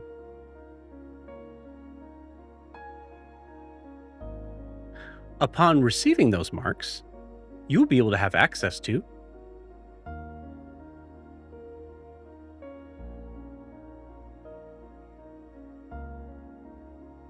well, that's strange. I apologize. I seem to be missing some information. We can figure that out if we get there. How's that sound? Yeah.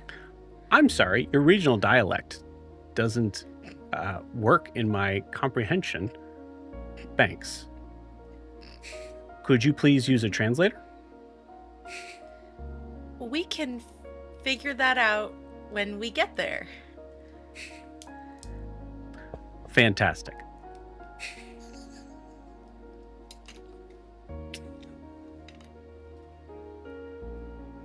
So, how many Chip. script would you like to purchase today? There is rather a large party, so may I suggest somewhere in the range of 10 to 15.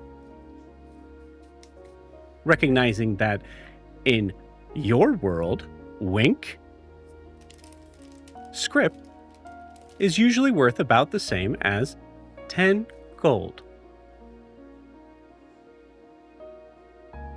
1 script is 10 gold? That is correct. Very good math, Emily. Emmeline kind of opens her pocket. I can buy a grand total of 7 script, and that is all I have. If I I give have- you 10 gold for 1 script, is that enough for us to play as a party? 1 script is enough to be able to play 1 game for 1 round. My lord, this is a high stakes casino. That it is, Ophelia Hargrave. Okay, let's do 1 script for everybody. Might I suggest at least 3? We're gonna start with 1. But I appreciate the upsell. Very well. Chip, I have a question. Yes. And I'm sorry, if I'm stepping out of turn, but that note kind of said that this place is yours now. Do we get the money back, or does the M money go to M since she's technically the owner? How very charitable of you of wondering where the money is going after being given. It will be all given to a very good cause, I assure you. Is it one of Vivian's causes?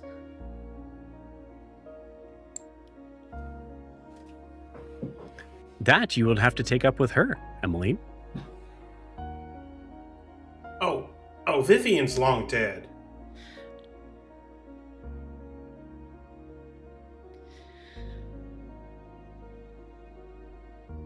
Sorry, I didn't quite understand that.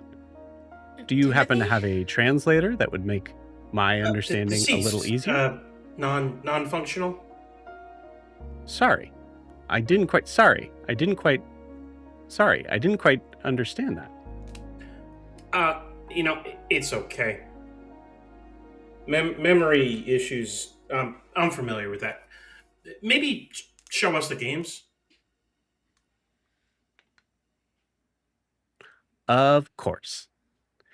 Well, your first choice is in front of you. May I ask, would you like to travel east or travel south? Would you like to know the names of the games to be able to help your decision? Yes. Very well.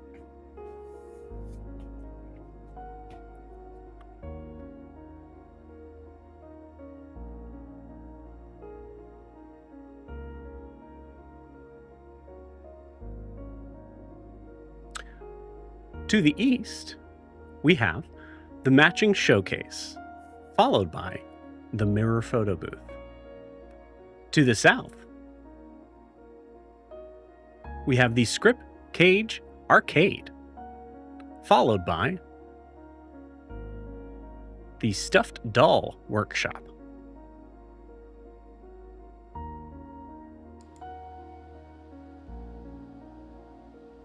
Okay, sorry, I know you're maybe not wanting to mute, but every time you talk and I don't hear you, I think you're doing that on purpose.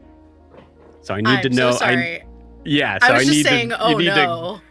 Yeah, should I assume you're always thinking you're unmuted, or should I just assume that you Nope. know that you're muted? I know I'm muted. So Okay, I'm so cool. sorry. Set up the arcade. I don't know what this is about. Oh, Very good. Rossi, you don't want to hit up the photo booth? Also a good choice. No. Not my speed.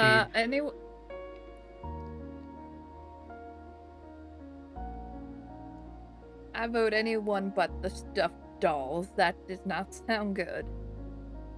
Yeah, that sounds bad. Arcade is Stuffed okay Doll with me. Workshop is not for everyone, but I do recommend, as it becomes a real hit for those that think they're not going to have a good time. That is exactly the one I'm going to do. So Fantastic. Question: do these games, is it like you should have a person with you instead of just a one, like you doing it by yourself? It depends on the game. Most of them, the party has to work together to be able to get to the other side.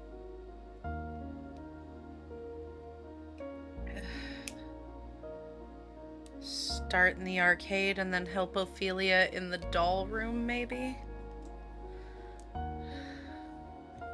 Like, which We've is only got a the ticket for one game. beginner level? Which is the beginner level of the? I'm pretty sure a smart cookie like you would be able to handle any challenge that comes their way.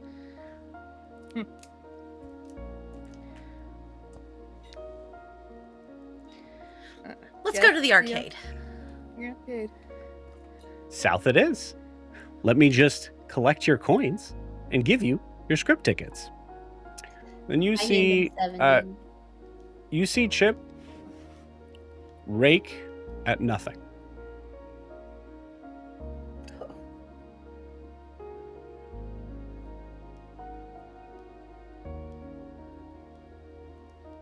And a long pause.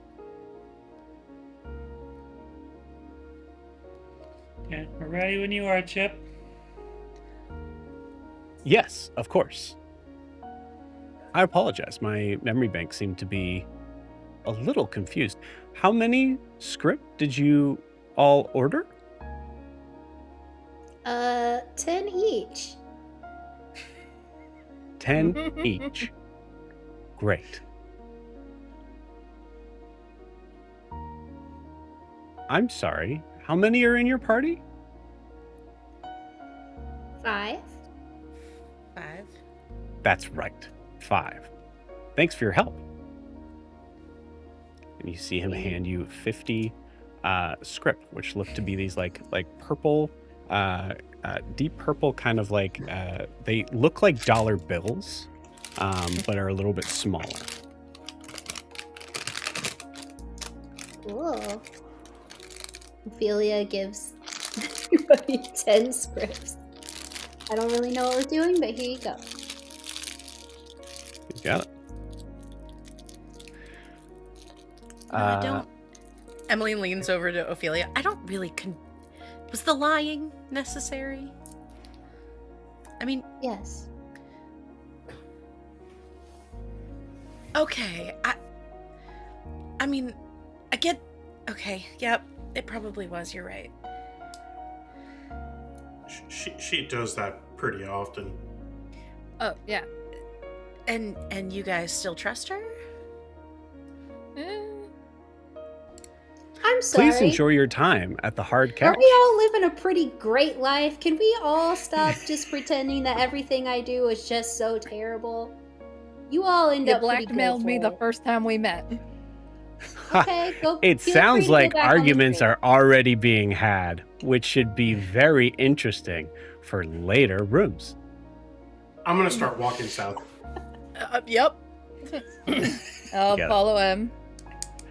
Timothy, Chip. you have your thing on. I'm gonna say, give me an insight check with advantage. Okay.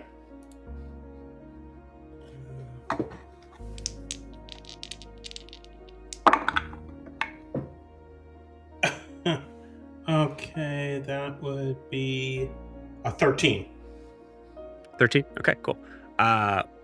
Yeah, with a 13, you're definitely collecting in this moment that Chip is working from programmed information, which also means that every response that Chip has made that has not required specific sort of like proper nouns, like your names or whatever, is a programmed response. So him responding with, it sounds like you all are already arguing, was a programmed response. Mm-hmm. Chip, is there anything dangerous in here?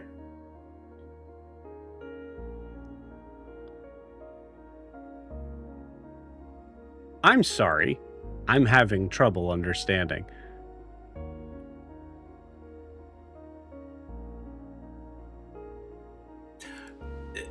Actually, Chip, would you like to join us? Oh. What an unbelievably weird instruction you've given me. I'm sorry, I'm unable to abide by it. Fair enough. All right. Timothy's just going to start walking south. You got it. As you guys walk south, you see that there is this purple door that has a double door that has two handles on either side. To either side of them, on the one side, there looks to be like a small little machine that seems to have has this like kind of like orb in the at the top of it that has this little slit that looks to be about the size of what you would put the script into. On the other side, the other piece here, you notice that looks to be something that has that it's the same sort of general idea of the shape of it, but instead of a slot, it's more of like a large kind of square indentation.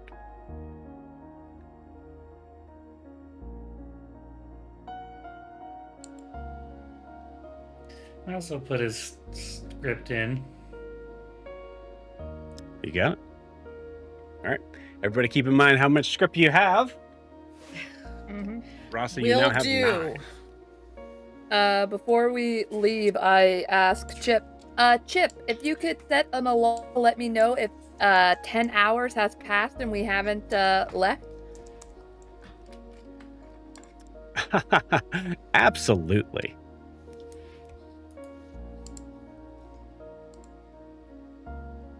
Blair, you don't know much. You have 0 confidence in Chip. Yeah, I just thought I'd try. So it costs 1 script for each of us to get in here? Yeah. Yes, it seems like it costs 1 script for each of you. Okay. All right. And we have 10 each. Well, now we have 9.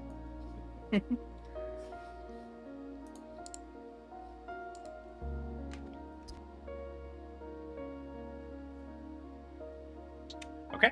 As you guys come further down this hallway here, you see that there's another set of purple doors. These doors do not have a handle on them. There's also no pieces on either side for like the same sort of structures that you've seen before are not there.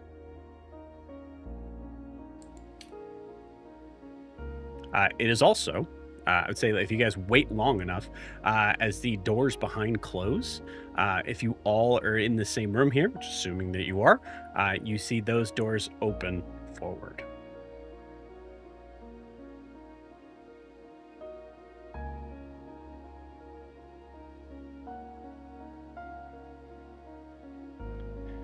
Okay. In this room, you see what looks to be a traditional blackjack table.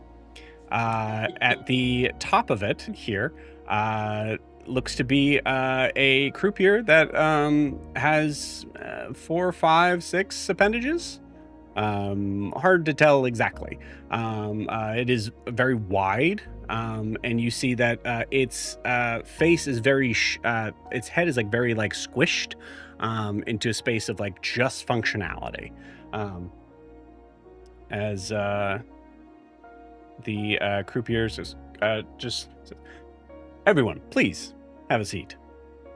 And you look at the chairs, most of which are broken, all in sort of a scattered area. I'll gingerly sit on one. Emmeline's gonna stand at the edge of the table. Okay. Sit down and see what we got. Timothy's gonna We're just gonna- stand somewhere there. Yeah. You got it. Blair's just Okay, gonna cool. So you kick guys the just take remnants a of a place. chair to stand.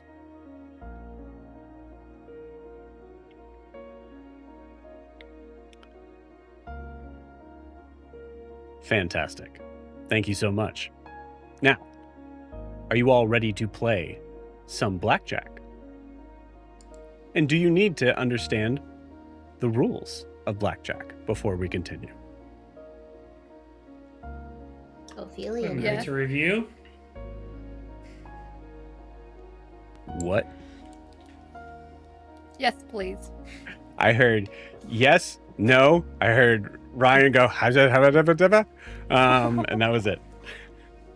Said wouldn't hurt to review.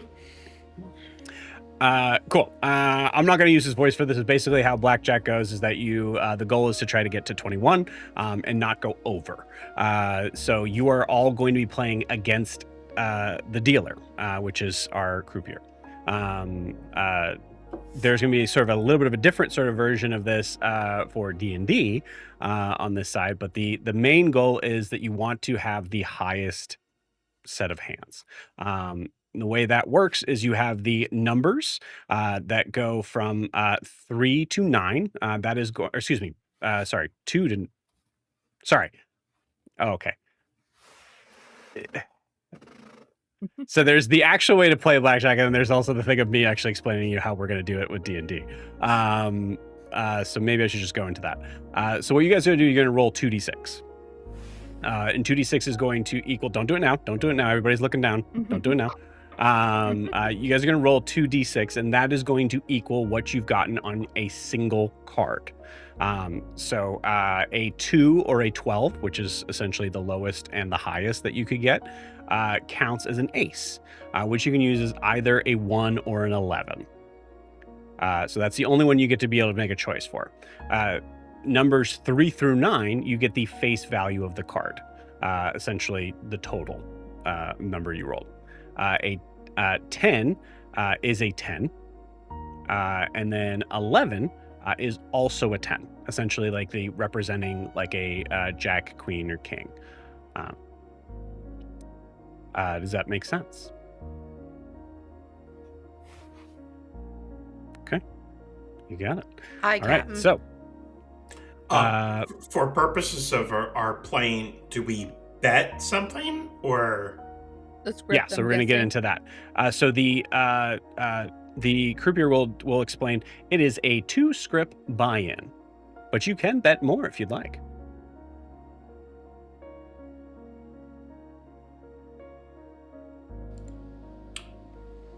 All right, Ophelia, this let's is an expensive place. Oh, I'll buy in at This is a 2 very expensive place. You're noticing. Yep. All right, 2 script on the table. I'll put 2 Two scripts scripts on down. the table. 2 scripts on the table. Cool. Question: when Blair is sitting where the chair used to be, can she like lightly bounce up and down to see if there's a trap door there? Yeah, you don't find any trapdoor. Okay. Cool. So as you guys all put your script down, you see the croupier extend and all of your script is taken at exactly the same time. As the appendages seem to kind of spread out and grab and pull in. Very good.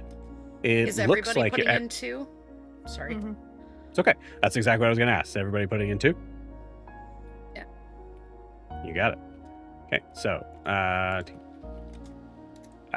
it looks like we have 10 script on this bet. Fantastic. The house is going to match. Good luck, players. I need everybody to roll me a 2d6.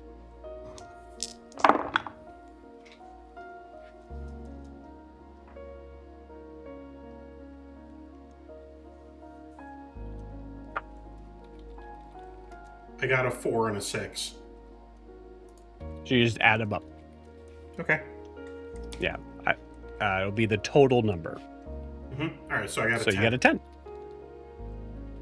Remind 4. me, is a 1 something special? Or is it just A a 1? 1 is impossible to get. Because you rolled 2d6. No, 1 on the die is just a 1. It's not an ace or something like that. What was the total you got? 4. Okay, so that's the number you get. It's the total of the die, not the die themselves. Joe, should we be rolling for the 2 cards or just the 1 card? Just 1 card for now. Okay. Great. So that is. If you guys want to kind of call it out, just so because we heard a lot of different numbers, you guys want to call out what you got. Okay. You don't have to. Also, you guys could play the hand blind. Whatever you guys want to do is totally fine with me. got a 10. Emmeline rolled a 7. 10, 7, 4. Got 10. 4, 10. Rasa got a 10. Yep. Ophelia, what'd you get? 4. 4. Okay, cool. And the dealer got a 7. Okay, everybody go ahead and roll again. I'm also keeping track of it in our chat, guys, for the record. Mm-hmm. I wish I had a dice cam here. If we go over 21, that's it, right? That's a bust. Mhm. Yep. Mm-hmm. Yep.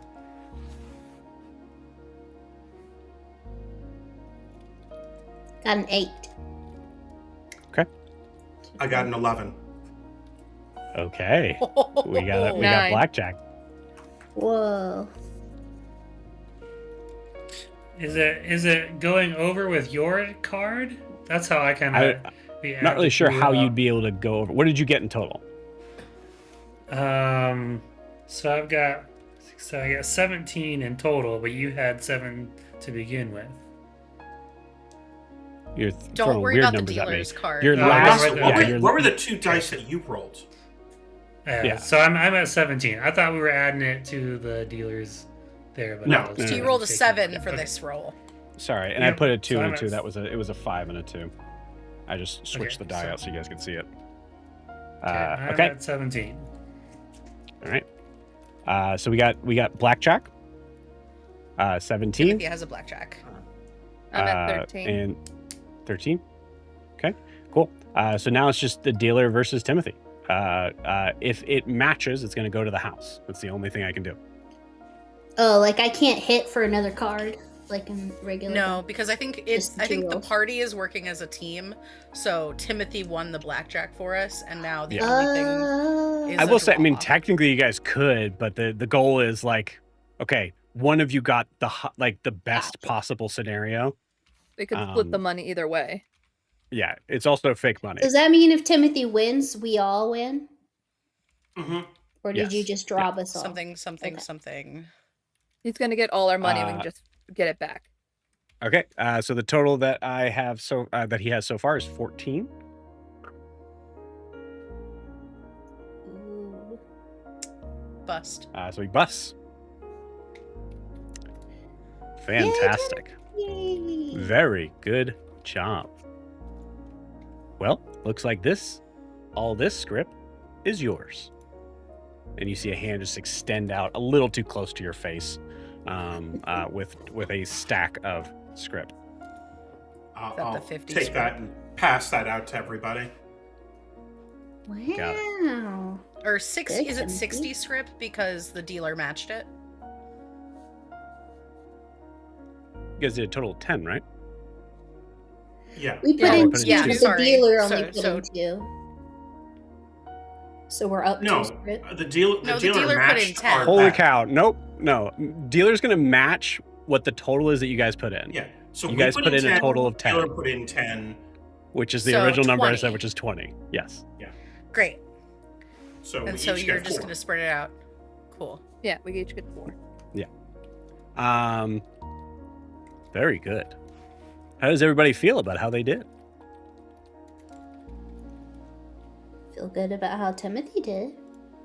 Yeah, Yeah. that was pretty good. Do we want to play again? Yeah. Rasa strong. I realized you didn't say anything. I was just maybe looking around the room to see what else there was. Understood. Anybody here can give me an... I'm going to say this is a perception check.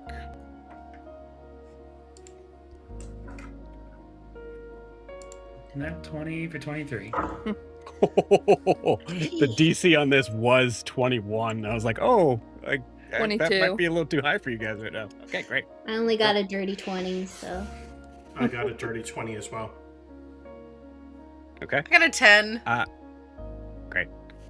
So everybody that rolled 20 and below, weird questions. Like an interesting sort of vibe that you're getting from this. Also, I mean, he's an automaton, so it would be weird for him to like be displeased with this reaction anyways. And usually it's, for those that are familiar with it, usually the croupier wants to look like they're happy for you. In this case, it seems like it's not even been something that's been built into the programming of like responding in any sort of way in that. Rasa and Blair, you are aware as you see, I would say that like as the croupier is reshuffling the deck and like doing so in an insanely like vibrant and crazy sort of way, you see that there is one appendage, one sort of like thick, like cable like appendage that seems to not be attached to, or seems to not be reacting at all with the cards, but is moving. And then it stops. Ready to play again?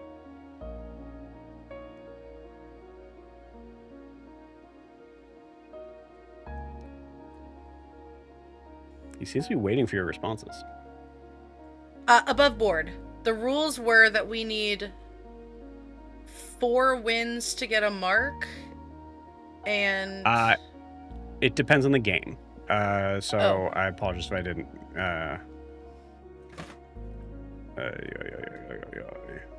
I mean, we need 4 marks total to get into whatever's happening here. You need 4 marks total. Yes, that's the number you're talking about. But yeah, how many wins? I didn't really know what the marks were for. He just No, said but we it need does to seem to be earn the end of for the... something. Mhm. Yeah, it may be like a prize booth. Like you get 4 marks and you go to the prize booth or something. I believe it's 3. I'm like 90% sure it's 3. For, So you have to this win game? 3 3 times. wins to get 1 mark. Okay. Yes. Okay. Another round then? And is it 3 Mhm. wins for 1 game or 3 Yeah, wins on uh, any games? What? Are there other We have games to we win can this play 3 that we times. need that we could rack up This- the 3 wins, or do we? All have to you know, figure it because this out? would be something that the croupier would tell you. All you know is that it's 3 wins to be able to get a mark in this game. That's all you know so far. Let's roll again. Okay, All so right. Ophelia, you say let's roll again. What do the rest of you say? Sure. Let's go I'll again. put down 2 script. I'll put down 3. Do. Ooh. I think you see Rasa like very reluctantly put down 2 more script. Blair's putting in 3. I'll put in though. 3. Yeah. I'll put in 3 like Blair. High rollers this evening. Emmeline will also put in 3. Okay. I'll put in another script, so that's 3 from me. So 12 plus Ross's 2. Cool. So 14. Fantastic. 14 script. My. Well, the house will happily match that. Everybody ready for their cards? Mm-hmm.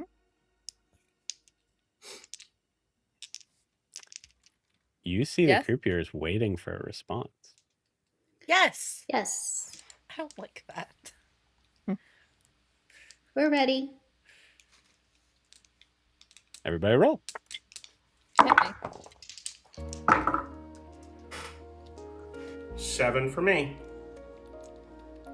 3. 9 for me. Got 1 or 11 for me. Beautiful. Good start. I'm so sorry. What did everybody get?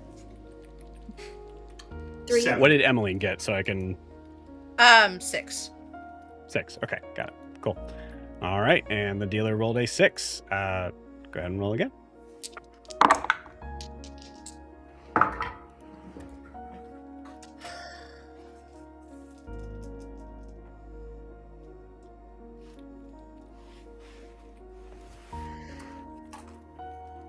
What do you guys got in totals? Rolled 9. Emmeline got 16. I think I 10. got Yeah. 21. Nice. Okay. I'm at I rolled a 16. nine Whether you and think then- or you know. Yeah, I got 21. First one I rolled a 9, and then I just rolled 2 6s for the 12. So You got it. that's a 21. So that 9 gives you an ace, which means it gives you an 11. So you have 20. Okay. Yeah. So ace is 1 or 11.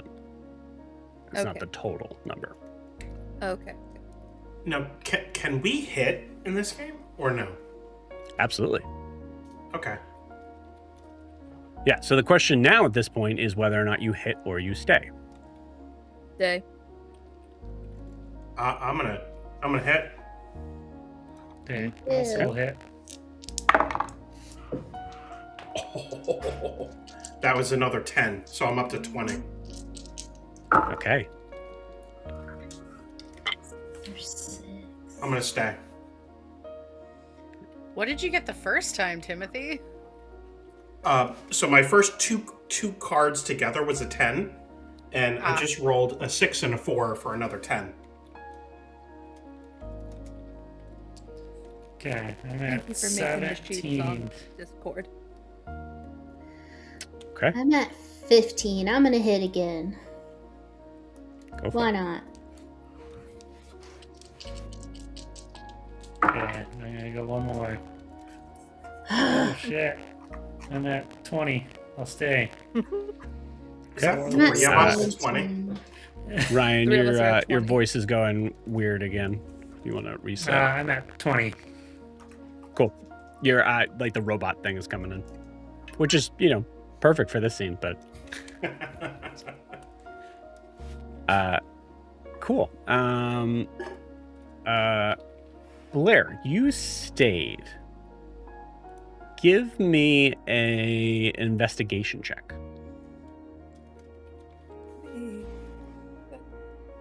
DC on this is Ooh, 21. that's really nice. I got a 22. 22. Cool. On the third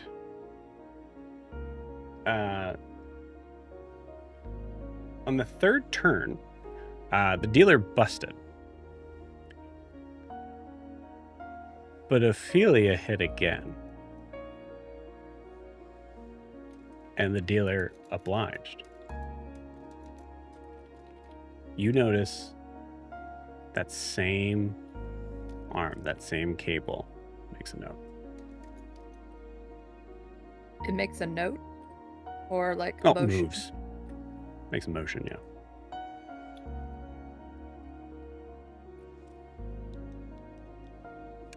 Well, would you look at that? Busted again.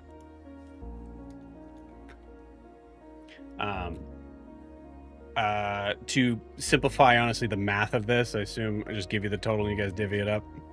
Cool. Mm-hmm. So was it 14 was the total?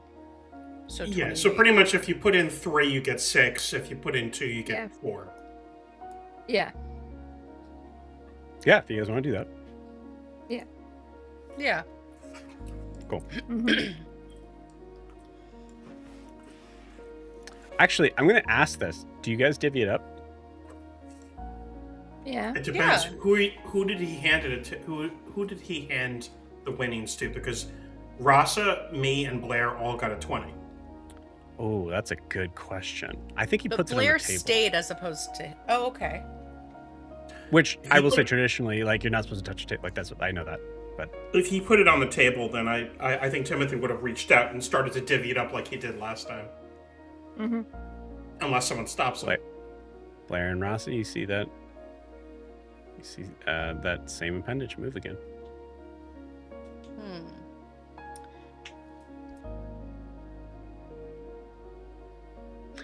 Well, let's see if this time your luck runs out.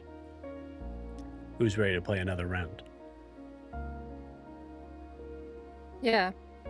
Might as well. I also put another 2 on the table. I'll put 2 I'll on the do table. 2. I'll put 2 as 2 well. as well. Interesting. Scared of winning too much?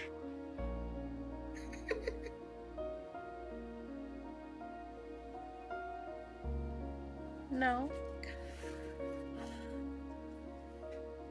No, 2 just Croupier- feels right. Croupier's waiting for an answer. It's Emily's Everybody answers. that put in 2, Croupier's waiting for an answer. Bruh. Well, we're, Okay, you're we're good. I heard already you. ahead. No sense in going backwards. Yeah, just trying to Plus, play. my luck hasn't been great. Everybody else's has, so. Blair just looks at the arm and just says, I have a system.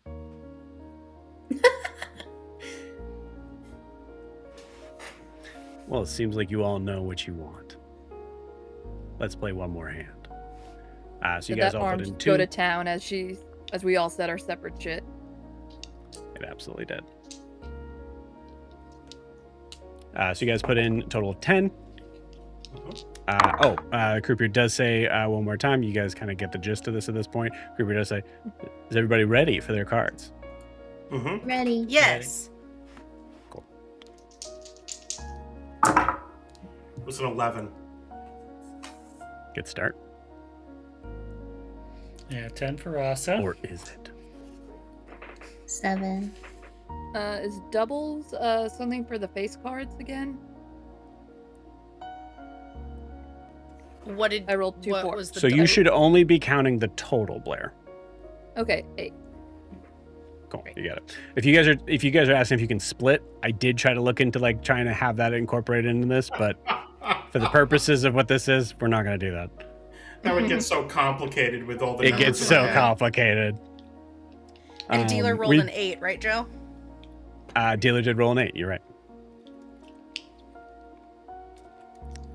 Okay. So Timothy got an 11. Blair got a what? 8. 8. Emmeline? 6. 6. 10. Rasa? 10. And 7. 7. Okay. Roll again.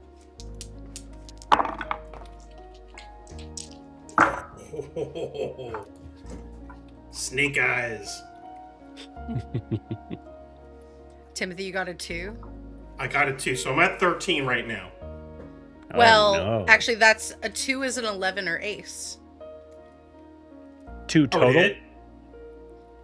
I got it. So on that card, I got a 2 total. Yeah. So that is there's another ace. Oh, okay. So I'm at. So you have 21. No, I'm sorry. You have 12 or 22. Right. Well, or 2. Well, 'Cause you can count No, an 'cause he ace as a rolled- 1 or 11. No, Yeah. I'll count it as 12. yeah, as a 1. I would say, like, And- technically speaking, you don't even have to decide right now. That's true. Well, except it would be a bust otherwise. Yeah, it would be a bust other. Yeah. No, Because he rolled an 11 the first time. I'm saying you can choose one of those aces to be an 11. You can choose none of those aces to be 11. Those are 2 possible choices. Mhm. The Oh, third it was choice 2 is to aces. make both of them Yeah. aces, and that would be a bust. Yeah. Sorry, I misunderstood. I thought the first one was an 11 on the die, not All an good. ace. The dealer also got an ace. Oh. What'd everyone else get? No. I'm My at total's 17 11. total. My total is 12. I'm gonna hit. Oh, you and Ophelia rolled the same thing. Rasa, what's your total?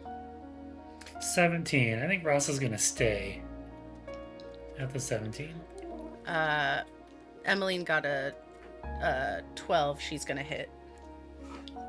I'm also So, Like 12 uh, total. Just clarification for the crew peer here.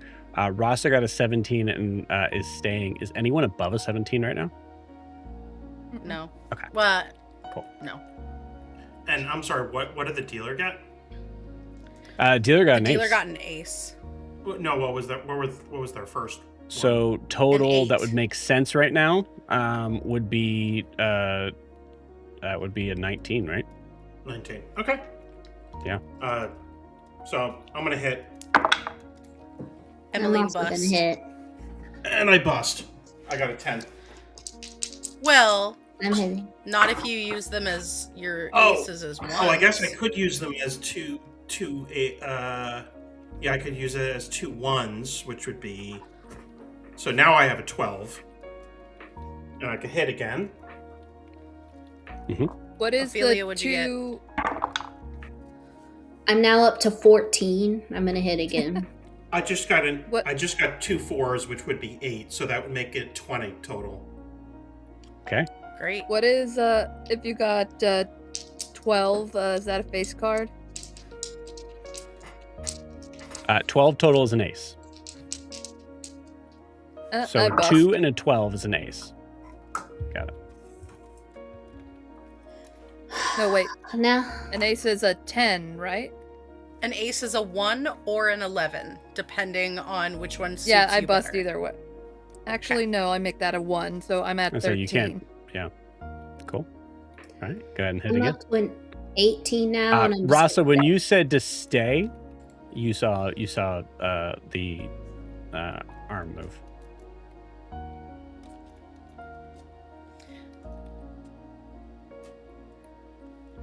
Now I Um, did roll a blackjack. You have 21? You got a 21? Yeah. Yeah, I had You the got a 13 10? and I rolled 8. So that makes it 21. 21, which means the dealer has to roll and has to get an ace.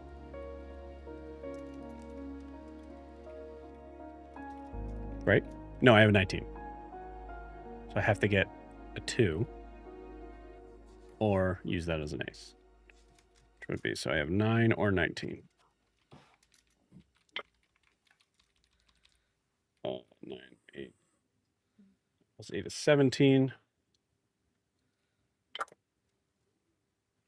And he busts. Player, you win. I look, just wanted to try something. I looked sad for a moment.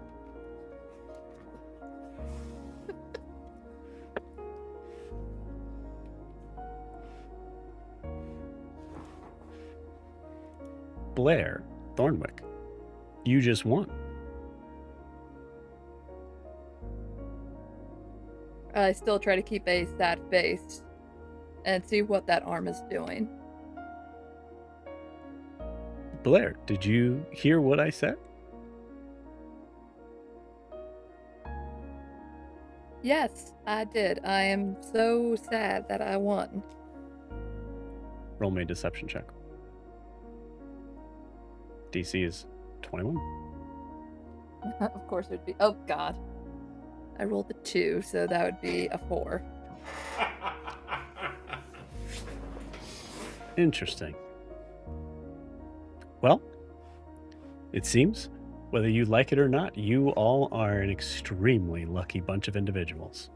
Here is your winnings. And passes out the 20. And with that, you see a hand pull out a drawer, and pulls out a sort of like thick kind of cardboard set, and puts a massive stamp on it. It looks like you've won your first mark. And you see that there is a spade on this card. Hmm. Ophelia reaches out for it. She wants to look at it closer. Blair, are you passing out those scripts to us or no? Yeah, Thank you. she's not being stingy. Everyone equal share. I have in our mid-game chat, I have the winnings of the blackjack. I also have a script counter and a mark counter. Thank you. I saw that. That's really helpful. Perfect. Is that a total script counter or what you guys have individually? Individually, Okay. Here you go. Timothy has, or I'm sorry, Rasa has one less than everybody else. Cool. All right. Back it out a bit here. Oh.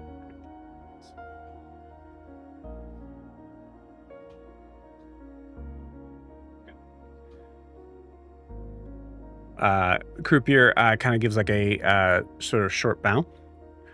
You have 3 choices. Technically 4. If you want to be very adventurous, you could keep playing with me. You could decide to take a break and enjoy some refreshments.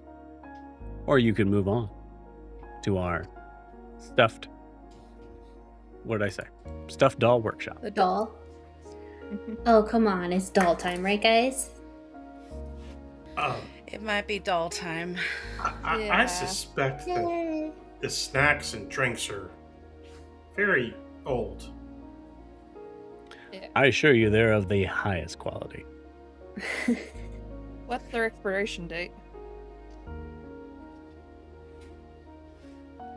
He gives you an expiration date no, he wouldn't give you an expiration date. What am I talking about? Their expiration date was tomorrow. Ha ha ha ha.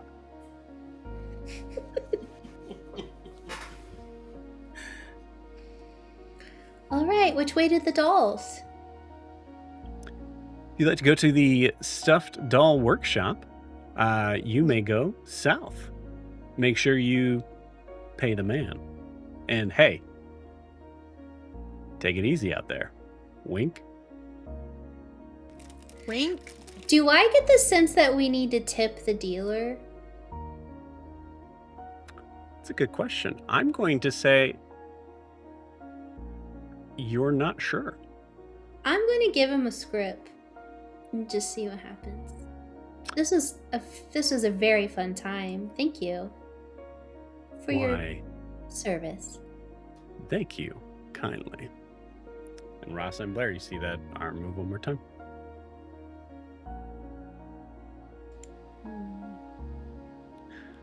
All right. You guys head to the staff.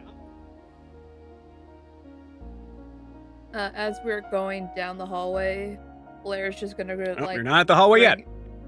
Yep. Hmm? You're at the door, and you see on one side there is a slot for you to put Merc in. And the other side, Ophelia. You notice that your Mark, sorry, I said Merc, my bad. That's Night Rain. Script. The mark that you received looks to be about that size for the left-hand side.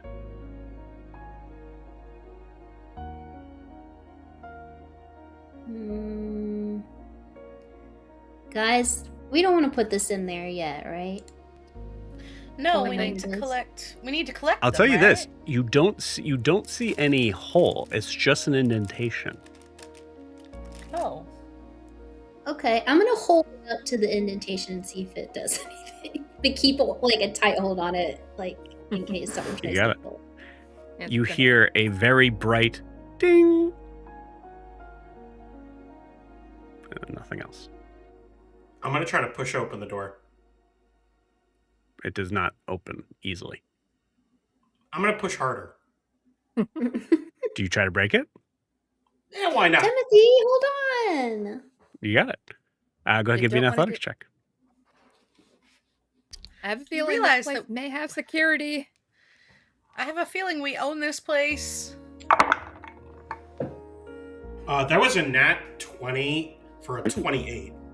So I'll say with a nat Jeez. 20, the amount that you want to push is what you push. So it's fully up to you. I think I push enough. I think I push enough that I kind of, if it's like if it's on like an electronic kind of, Mhm. I'm pushing enough that it opens, but I don't break anything. Okay. I'll put it this way. You definitely push enough to feel that you could break this thing. But it won't open without breaking. You're saying? But it won't open without breaking it, yes. Okay. But you could. You notice that. Like, you notice, Yeah. like, this is not impervious. This is nothing like the first door you guys were introduced to. Okay. Well, we could get out of here if need be. I'll put a script in. Okay. You got it. Boop. Door opens. I'll put a script in. Same.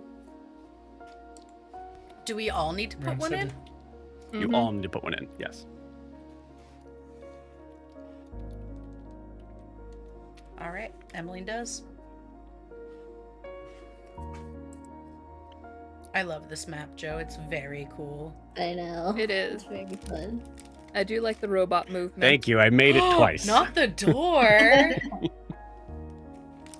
Oh, that was the other thing. I was pushing the door the wrong direction. There was also that.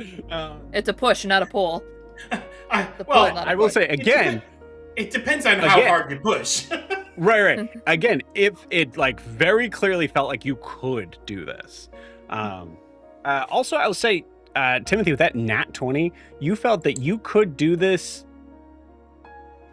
even if you were like an average person. Interesting. Okay. I want, as we're now down the hallway away from the robot, I want to like bring M close. You want what? You know how that bringing M close. Talk to I me. just want to whisper. You got it. You know how that letter said stuff about feeding and all that? What was down here? Feeding what was down here. Yeah. I think that whole thing with the blackjack, there was an arm whenever we were making any type of emotional response to the game, it kept moving and it wanted our responses. I think whatever response is feeding. Rasa, roll me an investigation check.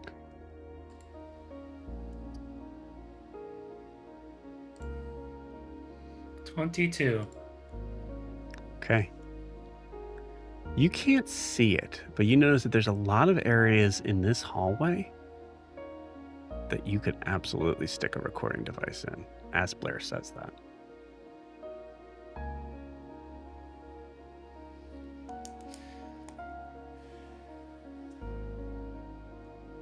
You also notice the doors Guys, have not opened yet. Yeah. Pretty sure they're recording us. Who, Security the wise. robots? Or the automatons? I don't know. That or I can just be completely wrong and just be a dum-dum about this whole thing.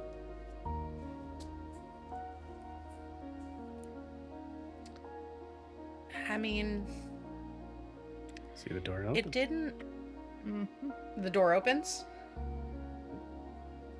Huh. I just give Rasa a look. Okay. The stuffed doll room. Our Chuck E. Cheese turned into a Build-A-Bear.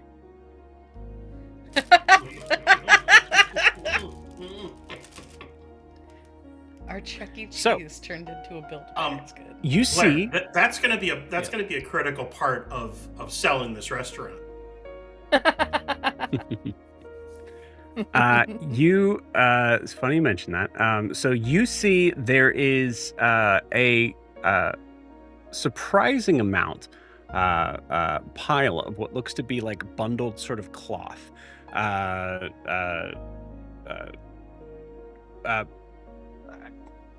Honestly, it's not there, but it would be right here.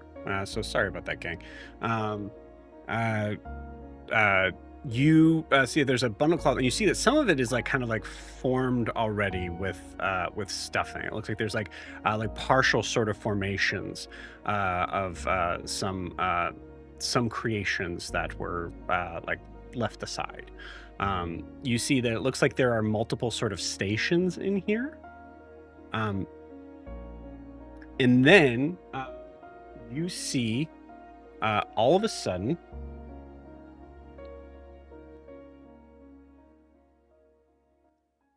He's changing the music. the lights go out. You all hear strange cracking noises, lightning arcing back and forth. And then the lights come back on. And I need you all to roll initiative. Mm-hmm. Guys, what if it's an Emmeline doll? That'd be awesome. That would be kind of awesome, wouldn't it?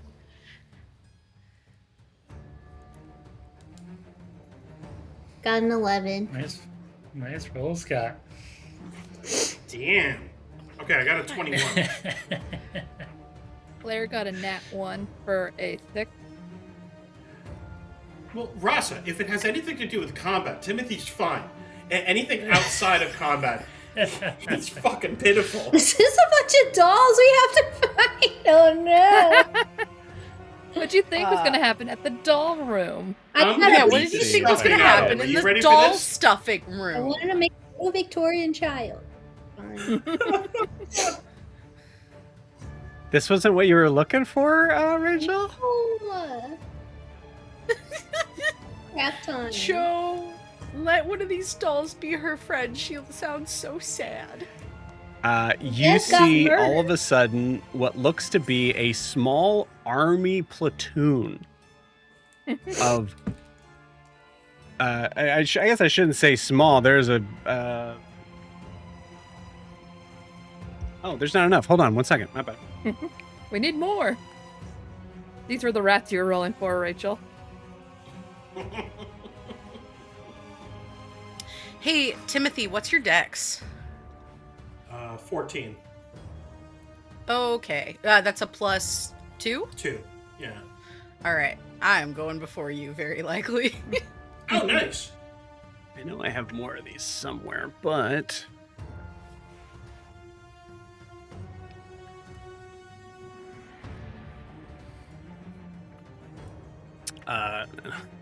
sorry, I'm gonna pull this try to fix some of this oh, it's not even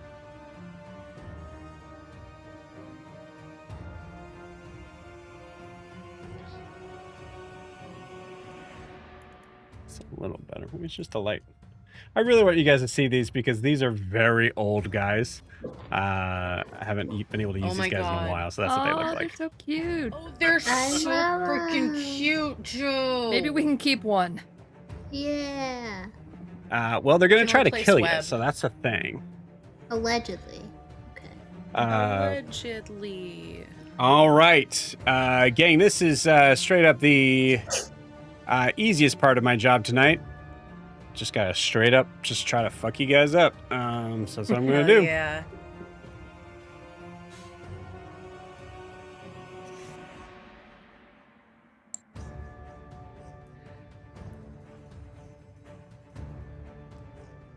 Okay, cool. All right, Ophelia. 11. 11. Rasa. 10. Emily. 21. Timothy. 21. Blair. Nat 1 for 6. Okay. They get advantage on their initiative. Mostly because I do what I want. Okay, cool.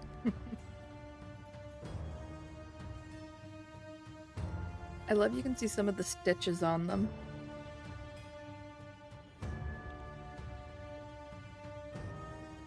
Yeah, that was a very fun project.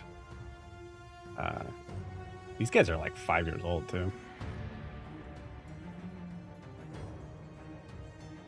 Okay, I think I'm missing somebody. 1, 2, 3, 4, 5. No, I'm not. Okay, cool. Is it Timothy that goes first? I think it's Emily. You have a +3 for dex. I have a is that right? higher dex. Okay, cool. Yeah, I have a Emily. +7 to so dex. technically, if you guys want to do something cool, you could absolutely do it together. That's always the factor in our games. But Emmeline, Heard. you are first. Heard. The first thing Emmeline's gonna do is, as a bonus action, she is going to use Bardic Inspiration, and she's just gonna clap Timothy on the back and give you a D6 Bardic Inspiration. Yeah, that's Emily's Bardic Inspiration, guys. Great to see you. No longer, yeah, you. Yeah, You yeah, are no. disgendered. You no This longer is have any not. Emily This thought is about not me New that way. Moon, guys. This is not New Moon. You are officially Um, desexed. Yeah, that's what it is. But yeah, a D6 Bardic Inspiration, and she's just gonna go, okay, all right, you're gonna go deal with that, right? And then she's gonna step as far back as possible and twin spell Sorceress Burst on 2 of them. Okay. You got it. What does your Sorcerer's Burst look like? Her Sorceress Burst is going to look like, it's gonna look like cracks that kind of just drop from her fingers and then explode out underneath the creature. Like it's almost like the cracks in her porcelain just kind of drop through the ground and then pop up as opposed to arcing. I have to make a ranged spell attack though. You got it. Hey man, is a dirty 20 gonna hit? Dirty 20 hits. Great. You have to roll for both of them because you're hitting 2, right? Twin spell, I believe it's 1 spell that hits 2 targets. Cool. That sounds fair. Let me double check because that's one of my meta magics. Oh, actually, I'm sorry. I think that I actually don't think that works. Because it specifically states that it's if you cast a spell that can be cast with a higher level spell slot to target an additional creature, then I can make. I'm sorry. For some reason, I thought that it. Oh, that's Anyway. right. Yeah. Yeah, is that a 5e thing, as opposed to a that's 2024 thing? That's a 2024 thing. If that's what you're asking. Yeah, I think that's what. Okay, that's what yeah. it is. Okay, understood. Then I'm just gonna cast Sorceress Burst on one of them. Then, for a dirty 20, it's going to be. Let's call it psychic damage with how it kind of pops out of the ground, and it is a D8, 1d8. Unless I roll an 8 on damage, and then I get to add another D8. Sure didn't. So it's gonna take 2 whole psychic damage. Beautiful. Which these things might be immune to, now that I think about it. But she's just looking.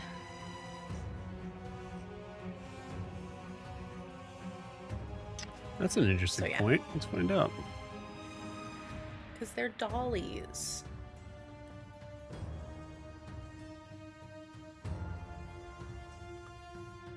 Oh, dum-dum. That's not where that is. You know, my DM's sure saying some mean things about himself today. Dumb, stupid, fucking idiot. Fucking hate you, Joe. Hey. God. Hey. Just learn how to fucking read, you piece of shit. Hey, man. No, I hate Just it. X cards? Stop it! Be nice! Be nice to my friend. Yeah. Joe, But read guys, my I don't- shirt. Ooh. Thank you. There you go. Thank you, Scott. I appreciate it. My I shirt still says can't- future gay ghost. I that wasn't gonna hit the same, so thanks, Timothy. Thanks for that one. Yeah. Not quite the same. Nice. That's a whole other message, Blair. Yeah, that's a whole other message. Someone tag Brandon. Oh, I just have a plain sweatshirt. We've got a Royals cup. We were sharing shirts. I just wanted to. I love these little guys. We're showing everybody up in the World Baseball Classic, so Okay. just like you, Joe. Thank you. I have no idea what you said, but thank you. Yeah.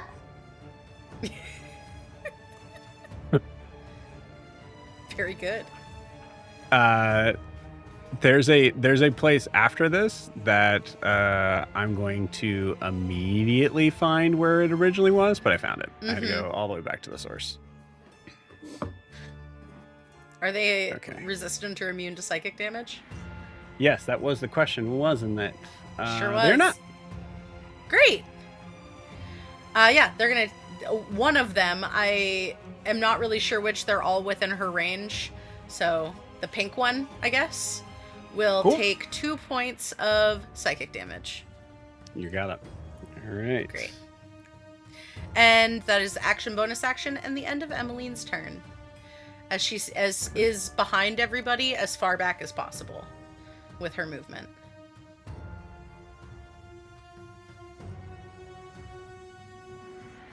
Very good. All God, I right. love my Cool. girl. Timothy, you're up.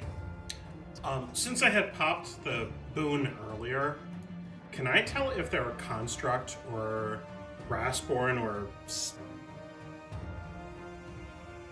That's a really good question. I'm going to say, for weird reasons. No. Yeah. Timothy, you specifically read that these guys are neither. Weird. Very weird. It's very obvious they mean us harm. I would say they're creepy as shit and they're moving towards you. Wait, what did you say that they're neither of? I missed that part. A construct. Neither or a construct or Brassborn. Well, Timothy knows that. You guys don't know that.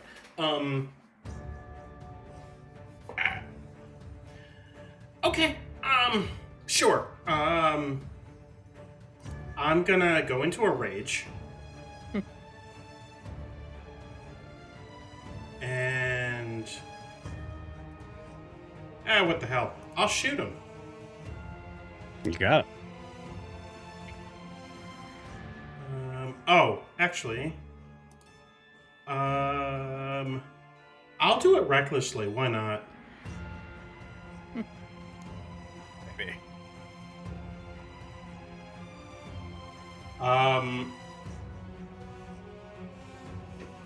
So that would be a 25 to hit.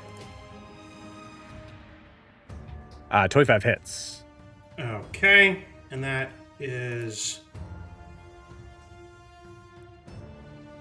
19,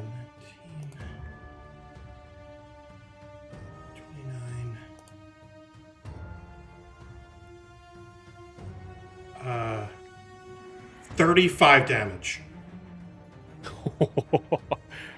Okay. Do you have a specific one you're aiming for? Let's go with the one in the first row in the middle. Okay, cool. So the one that seems to be the bottom half of a doll.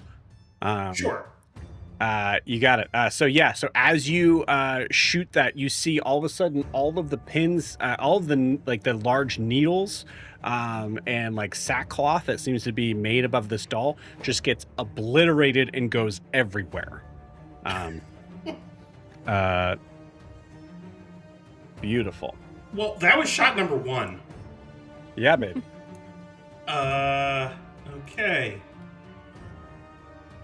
Yeah, that definitely hit. That was a 27 to hit. Yeah, 27 hits for sure. And that would be... Wow, you got that.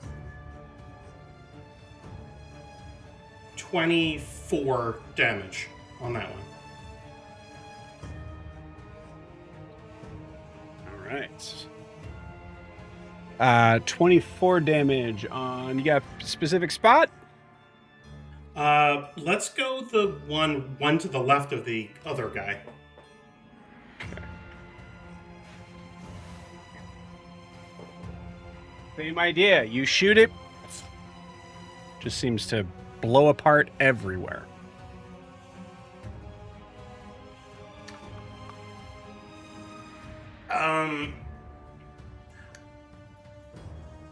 Use your bonus action to rage, right? Yep, that was it.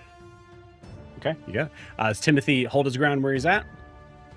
I think actually he'd probably take like one step forward in front of some of the other party members. Yeah. You got it. Cool. And then seemingly almost like in a response of like Timothy just kind of taking a step forward and be like, do your worst. These puppets do exactly that. However, Timothy, as you see on, specifically mechanically speaking, on their turn, the busted remains of number 3 and number 4 seem to go back into...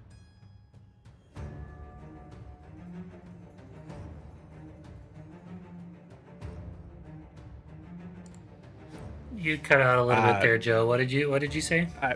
Sorry, the busted remains of 3 and 4. There's something. Sorry, I guess I said they kind of. Something you see is like this, like kind of like deep, sort of purplish, glowing magic. It is actually for sure magic. It is not some sort of artifice or whatever. It is something that is magical that seems to move almost like a little tiny bug, running back to the pile of rags that was behind it, that they came out of. So there's that.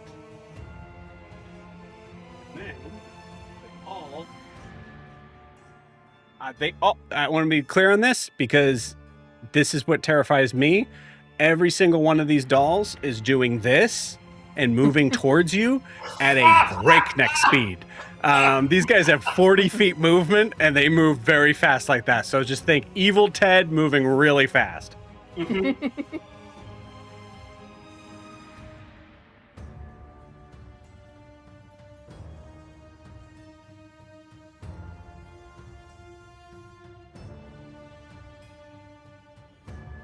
They just full on dogpile on Timothy.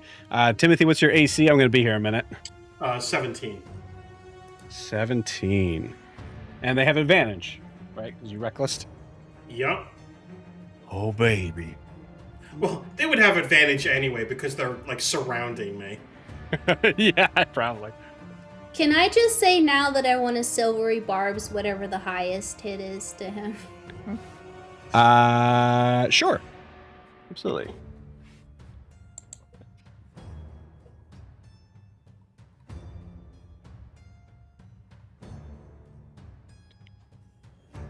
Do we have 11? Okay. All right, so there's 9.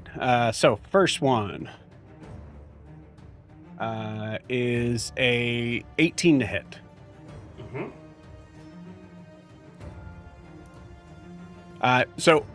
What I'm going to say is, Ophelia, I'm going to call them out, and you choose what to choose what to Well, do. I'll silvery barbs that one, because what if you roll terribly on all the rest of them? That's exactly what I Wait, wanted but what you if to you do. crit? Oh no. You got to say it now. I'll just do this one. I'm gonna bake on you not critting. Okay. You got it. Okay, so I already forgot what I just rolled. You roll an 18 to hit. Didn't I just roll again? Or did I Yeah, make I that think up in my head? I think it was a 12, but I could be wrong. Okay, cool. That's a so that's a 6. So we'll say that that turned into a 16. So Timothy's did- AC 17, right? 17. Am I crazy? Yep. Okay, cool. So first hit is a miss. Second, 17 on the die. Third, 16, miss. Fourth hit, second hit. Fifth, miss. Sixth hit, third hit. Seventh hit, fourth hit. Oh. And you got that on Wow. the dice cam too. You critted? Come on! I critted twice technically, but yeah, no crit. Yeah. So that's crit on 8th. So I That was forgot my the- count. that 4 was hits, the- 1 crit. Yes, 4 hits, 1 crit. Cool. Sorry, Timothy. I bet bad. And that's a hit on the 9th, right? Yeah, so 5 hits, Yeah. 1 crit. 5 hits, 1 crit. Cool.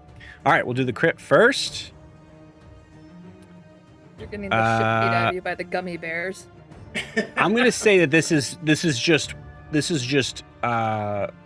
one roll for this, but I'm gonna have Timothy roll for it. It might not even matter, but who knows?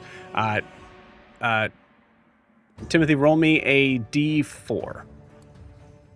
D4, huh? No, actually, I'm so sorry.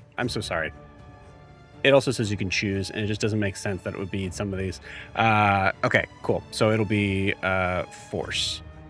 All right, so we'll handle the crit first, which is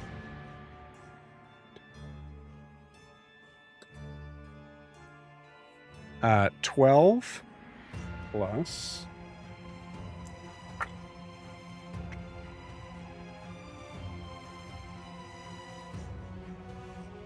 7.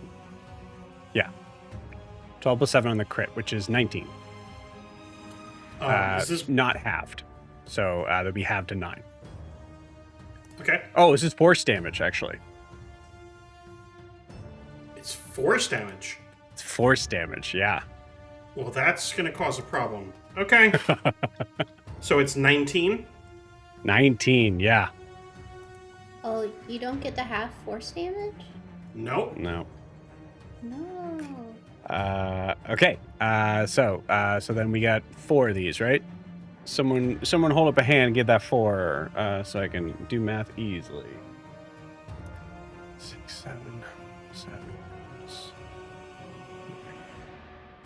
9. force damage.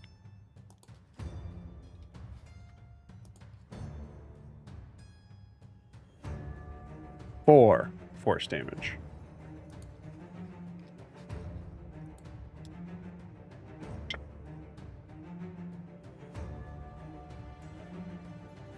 Six force damage. Was that it, or I got one more? You have one more. Cool. That was 3. Okay.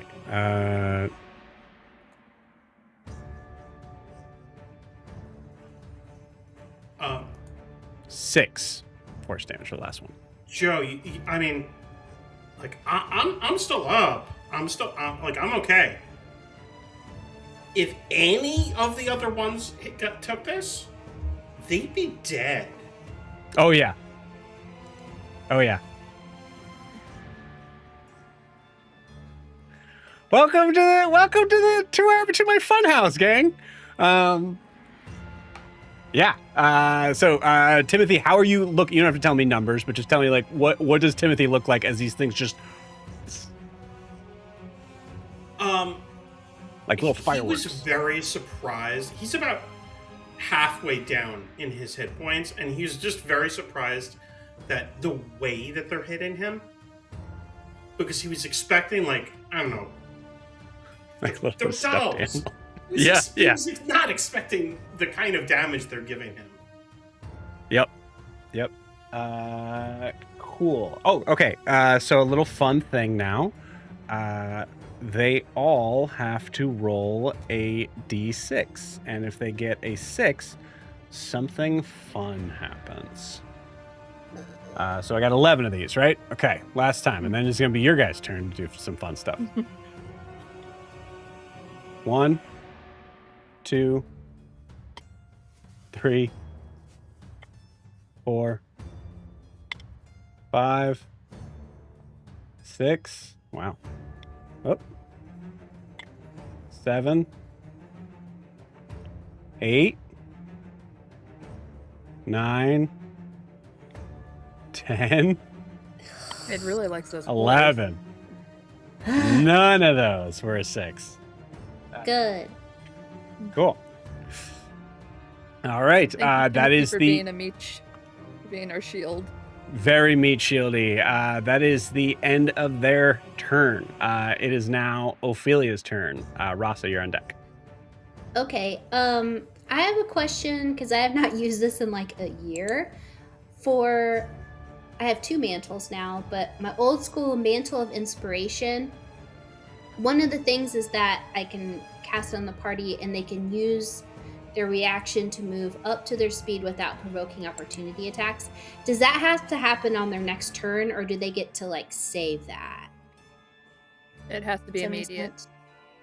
Has to be I'm sure immediate. it's immediate. Yeah. Mm-hmm. I hate that I have to read. Is there anyone that's like surround? Well, would that be useful right now, you guys, or should I save it? I mean, it could be interesting. Yeah, it could be. No. Why? I'm not supposed to help you. I'm gonna shut up now. Okay. Because they're pretty close to a lot of you, but they're not like right up. Are they? It's hard to tell. Oh, they're pretty close. They're pretty close. I mean, you could always move in. Well, no. You have to use your reaction. Well.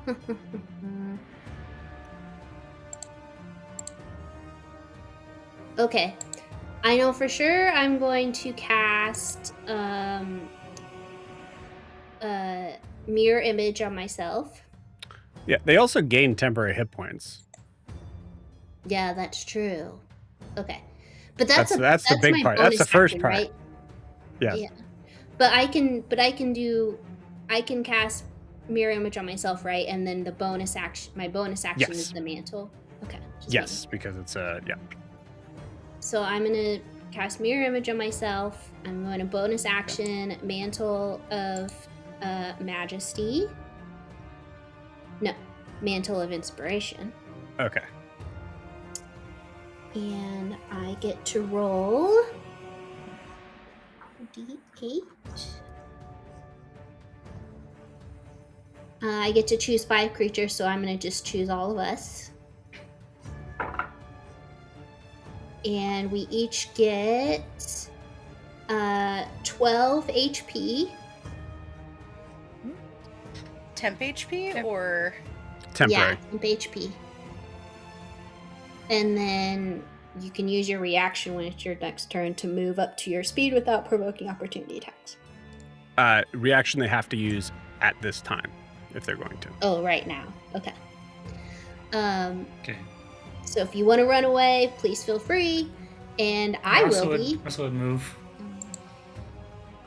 You got it. I'm going to Where's move Rasa as go? far away as I can to the corner of the room. Yeah, just move me east. Okay. So, yeah, Ophelia and I split in opposite directions.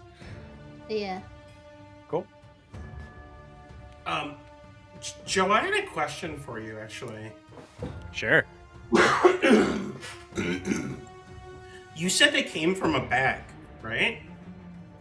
Yeah, so they came from like this, like sort of not even really a bag. It's like this pile of. It almost looks like a pile of laundry, but you notice that there were like a couple of like Yeah. stuffed things in it. And I saw the things running to it, right? Yeah, like these little like sort of like strange like purple, Yeah. almost like glowing purple bugs. Is it over? Is it over on the like the southern wall? Where is that pile? Right. Yeah, I'm running straight at that. Okay. How much movement was that? Because I have 50 movement right now. Where else do you want to go? This is kind of one of those rooms. I'm gonna pick it up and bring it to that furnace right there. That's a full action. Yeah, will not be movement Okay, then to be I'll able to just pick that move. up. I'll but just. yeah. I'll be right there. You got it. Yep. Cool. All right. Interesting. Sweet. Yeah. Anybody else want to move? Yeah. Can I move? Like move me just a little bit to Caddy Womp. North, south, east, to west the is going to be the easiest way to handle it. The west side, the side where the furnace is. I want to kind of be in the middle there. East side.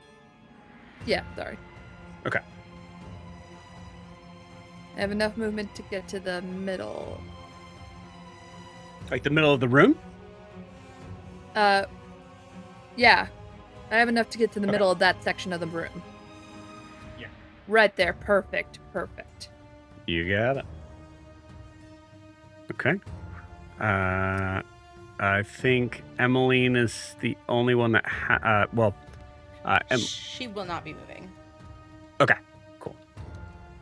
All right. I think Ophelia, technically, you could also move as well. Yeah, I want to. So, is there any further away I can get from these dolls? Like, just the furthest away I could possibly be. I mean, you can back yourself into the corner of the room if you want. Yeah. At least no one's sneaking up behind me. Okay.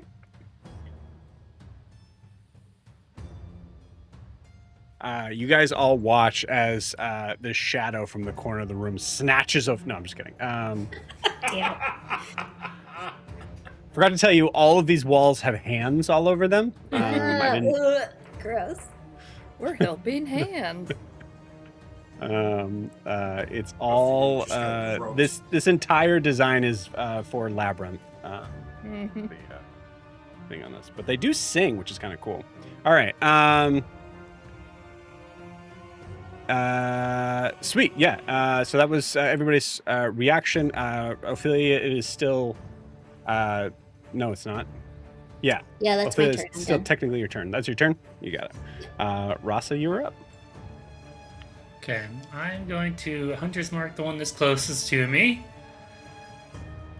And I'm going to click on the special ability of my weapon, which gives me advantage. And I'm going to start shooting. That advantage wasn't Got it. great. 15 to hit. 15 still hits. Okay. That is 13 plus 6, so 19 on the first one. Okay. Second hit is 25 to hit. And that will be Yes. Do you have a specific one in mind? the one that's closest to me. You got it. That was in front of Blair. Yeah, love it.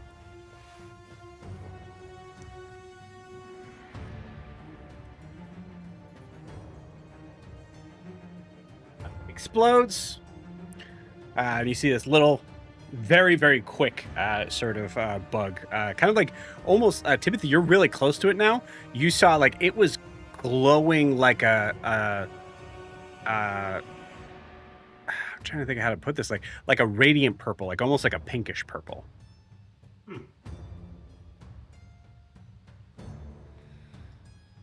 Okay. Yeah, as it died before your second attack. So your second attack hit. Go ahead and give me damage. Okay. Alright, that was 18 damage on the second one, so maybe on that pink one, putting that one down. 18 damage. You got it. Yep.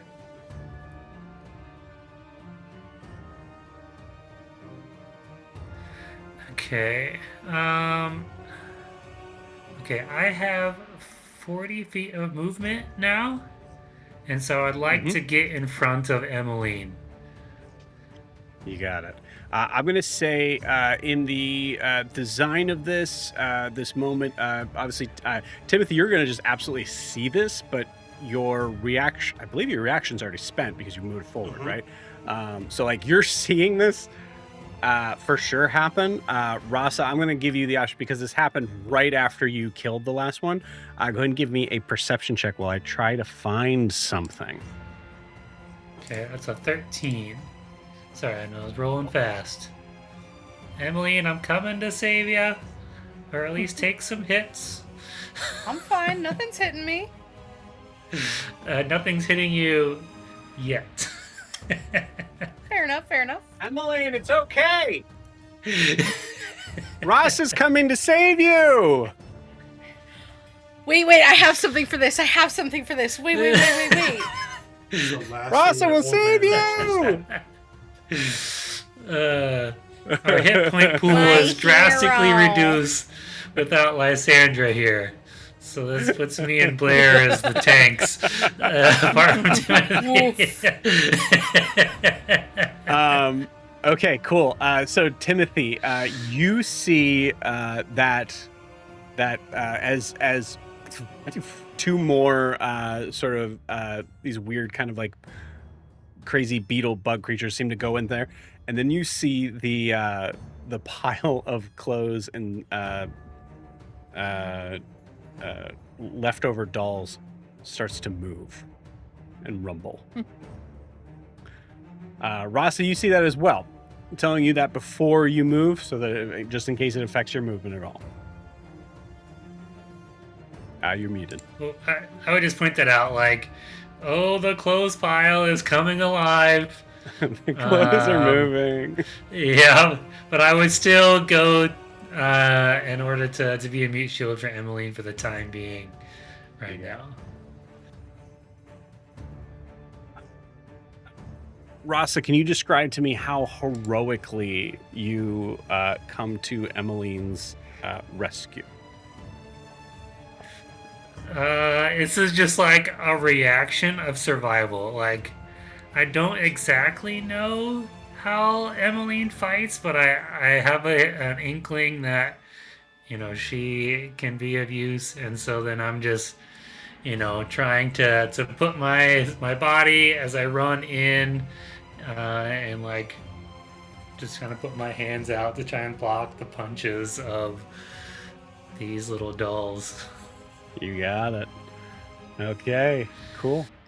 That is Ross's turn. Blair, it is your turn. Thanks all for not crowding the area. and she's going to pull out a little device from her belt and just twist it a few times and throw it into that huddle of dolls, and I'm going to do a firebolt. I thought you were doing an area of effect. Got it. I wish. Uh, I wish I would have taken that. But they do No, catch you're on good, fire. It should catch on fire. you were able to hit one of them. Yeah. So let me roll.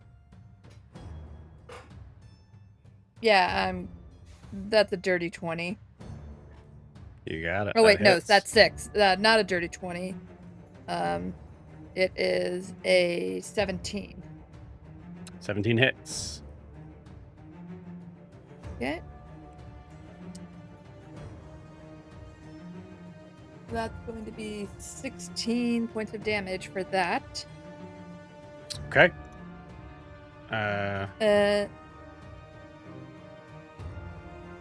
And does the one I just hit catch on fire? It says because it's is it a living thing? Technically not. It is. No. Well, sort of. I'm going to say, for the sake of like you trying to kind of see if like they're going to catch to other things. A flammable object hit by the spell starts burning if it isn't being worn or carried. Yes, I will say, like, rules as written, there's no way this would work. I'm debating. I'm going to say go ahead and roll me a d20 to see if this does catch the others. Whoa, it's just spinning. It's still spinning. 18. 18? Yeah. Okay. Roll me a d4 then.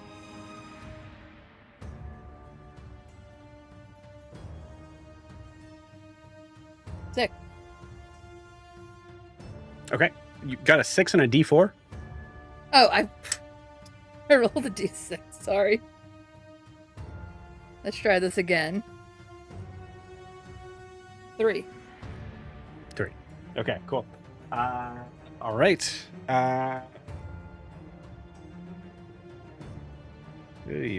Okay, cool. So you hit one of them for, what'd you say? Is it 19 16. damage? How much damage? 16. What was it? 16. 16. Okay, cool.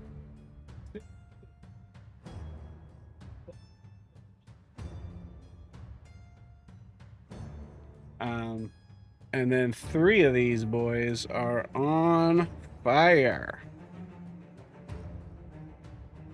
Go ahead and roll me a d6. 1. Okay. They've all taken 1 point of fire damage. Okay.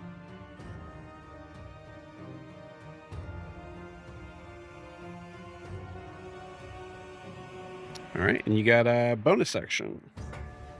I have 2 attacks, so I can use a spell and still use one of my melees, right? Spell is an action. Ah, boo.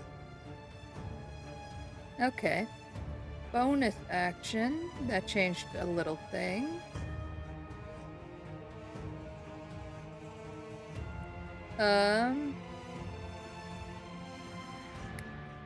Bonus action. One sec.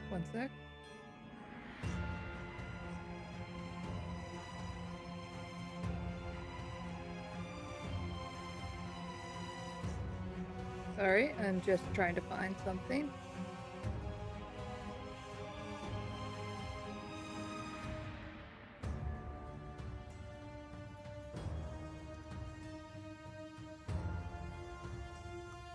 Where'd it go? So I have on my side, bonus actions you have are second wind, and that's it.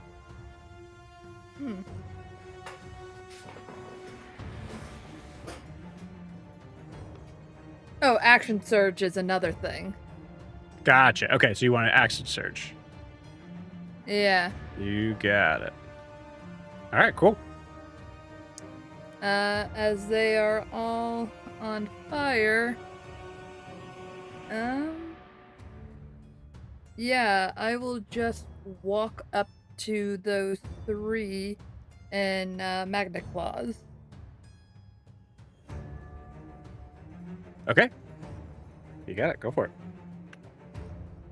Okay, first attack. This isn't gonna hit. An 11. 11 misses.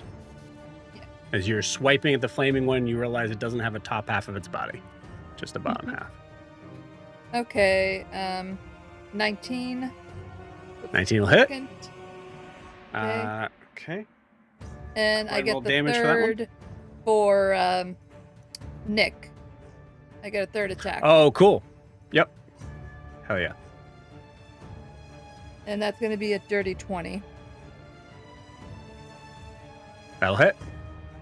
Okay, Oh, you're making the this first really one I easy. hit, I'm using my magnet dice to give it a little oomph.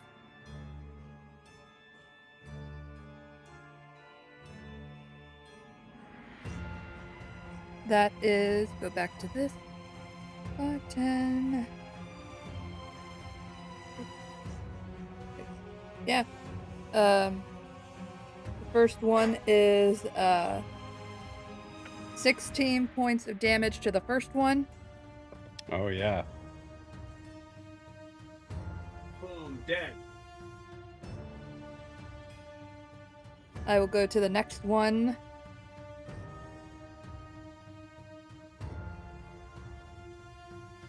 Which is going to be 11 points of damage to that one. Okay. Still up.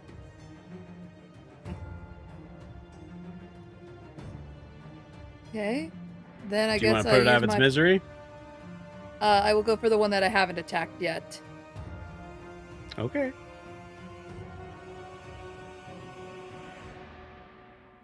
Uh, 9 points of damage to that one. All right. Okay, so we got 10 and 12.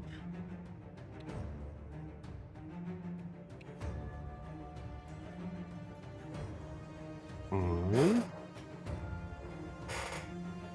8 and 9. Okay, cool. So as a couple more of these creatures, as they disappear, go in underneath the mess of clothes and whatnot. At the end of your turn, Blair, you see you are near these two flaming small little puppet creatures that are screaming silently as they are being roasted alive. And I'm going to say because of that, the scene that takes place here, Blair, you are facing the opposite direction towards. As Timothy, you start to watch the pile from this direction to this direction to this direction as it gets bigger and bigger. As it starts to extend out, you see that some of the pieces of wood that seem to have been used to create some of like the harder pieces inside the dolls seem to collect and connect down as if formulating some sort of spine. You see that there are 2 of them that seem to sharpen by themselves and put themselves forward to form a beak. And this sackcloth seems to stitch itself into a perfect size shape of a giant stuffed owlbear.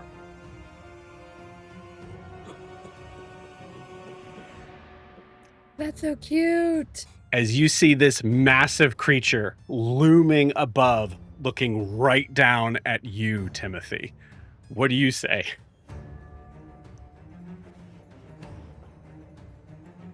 Did you pay your script? And with that, we're going to end tonight's session. We'll see you all next week. Bye-bye.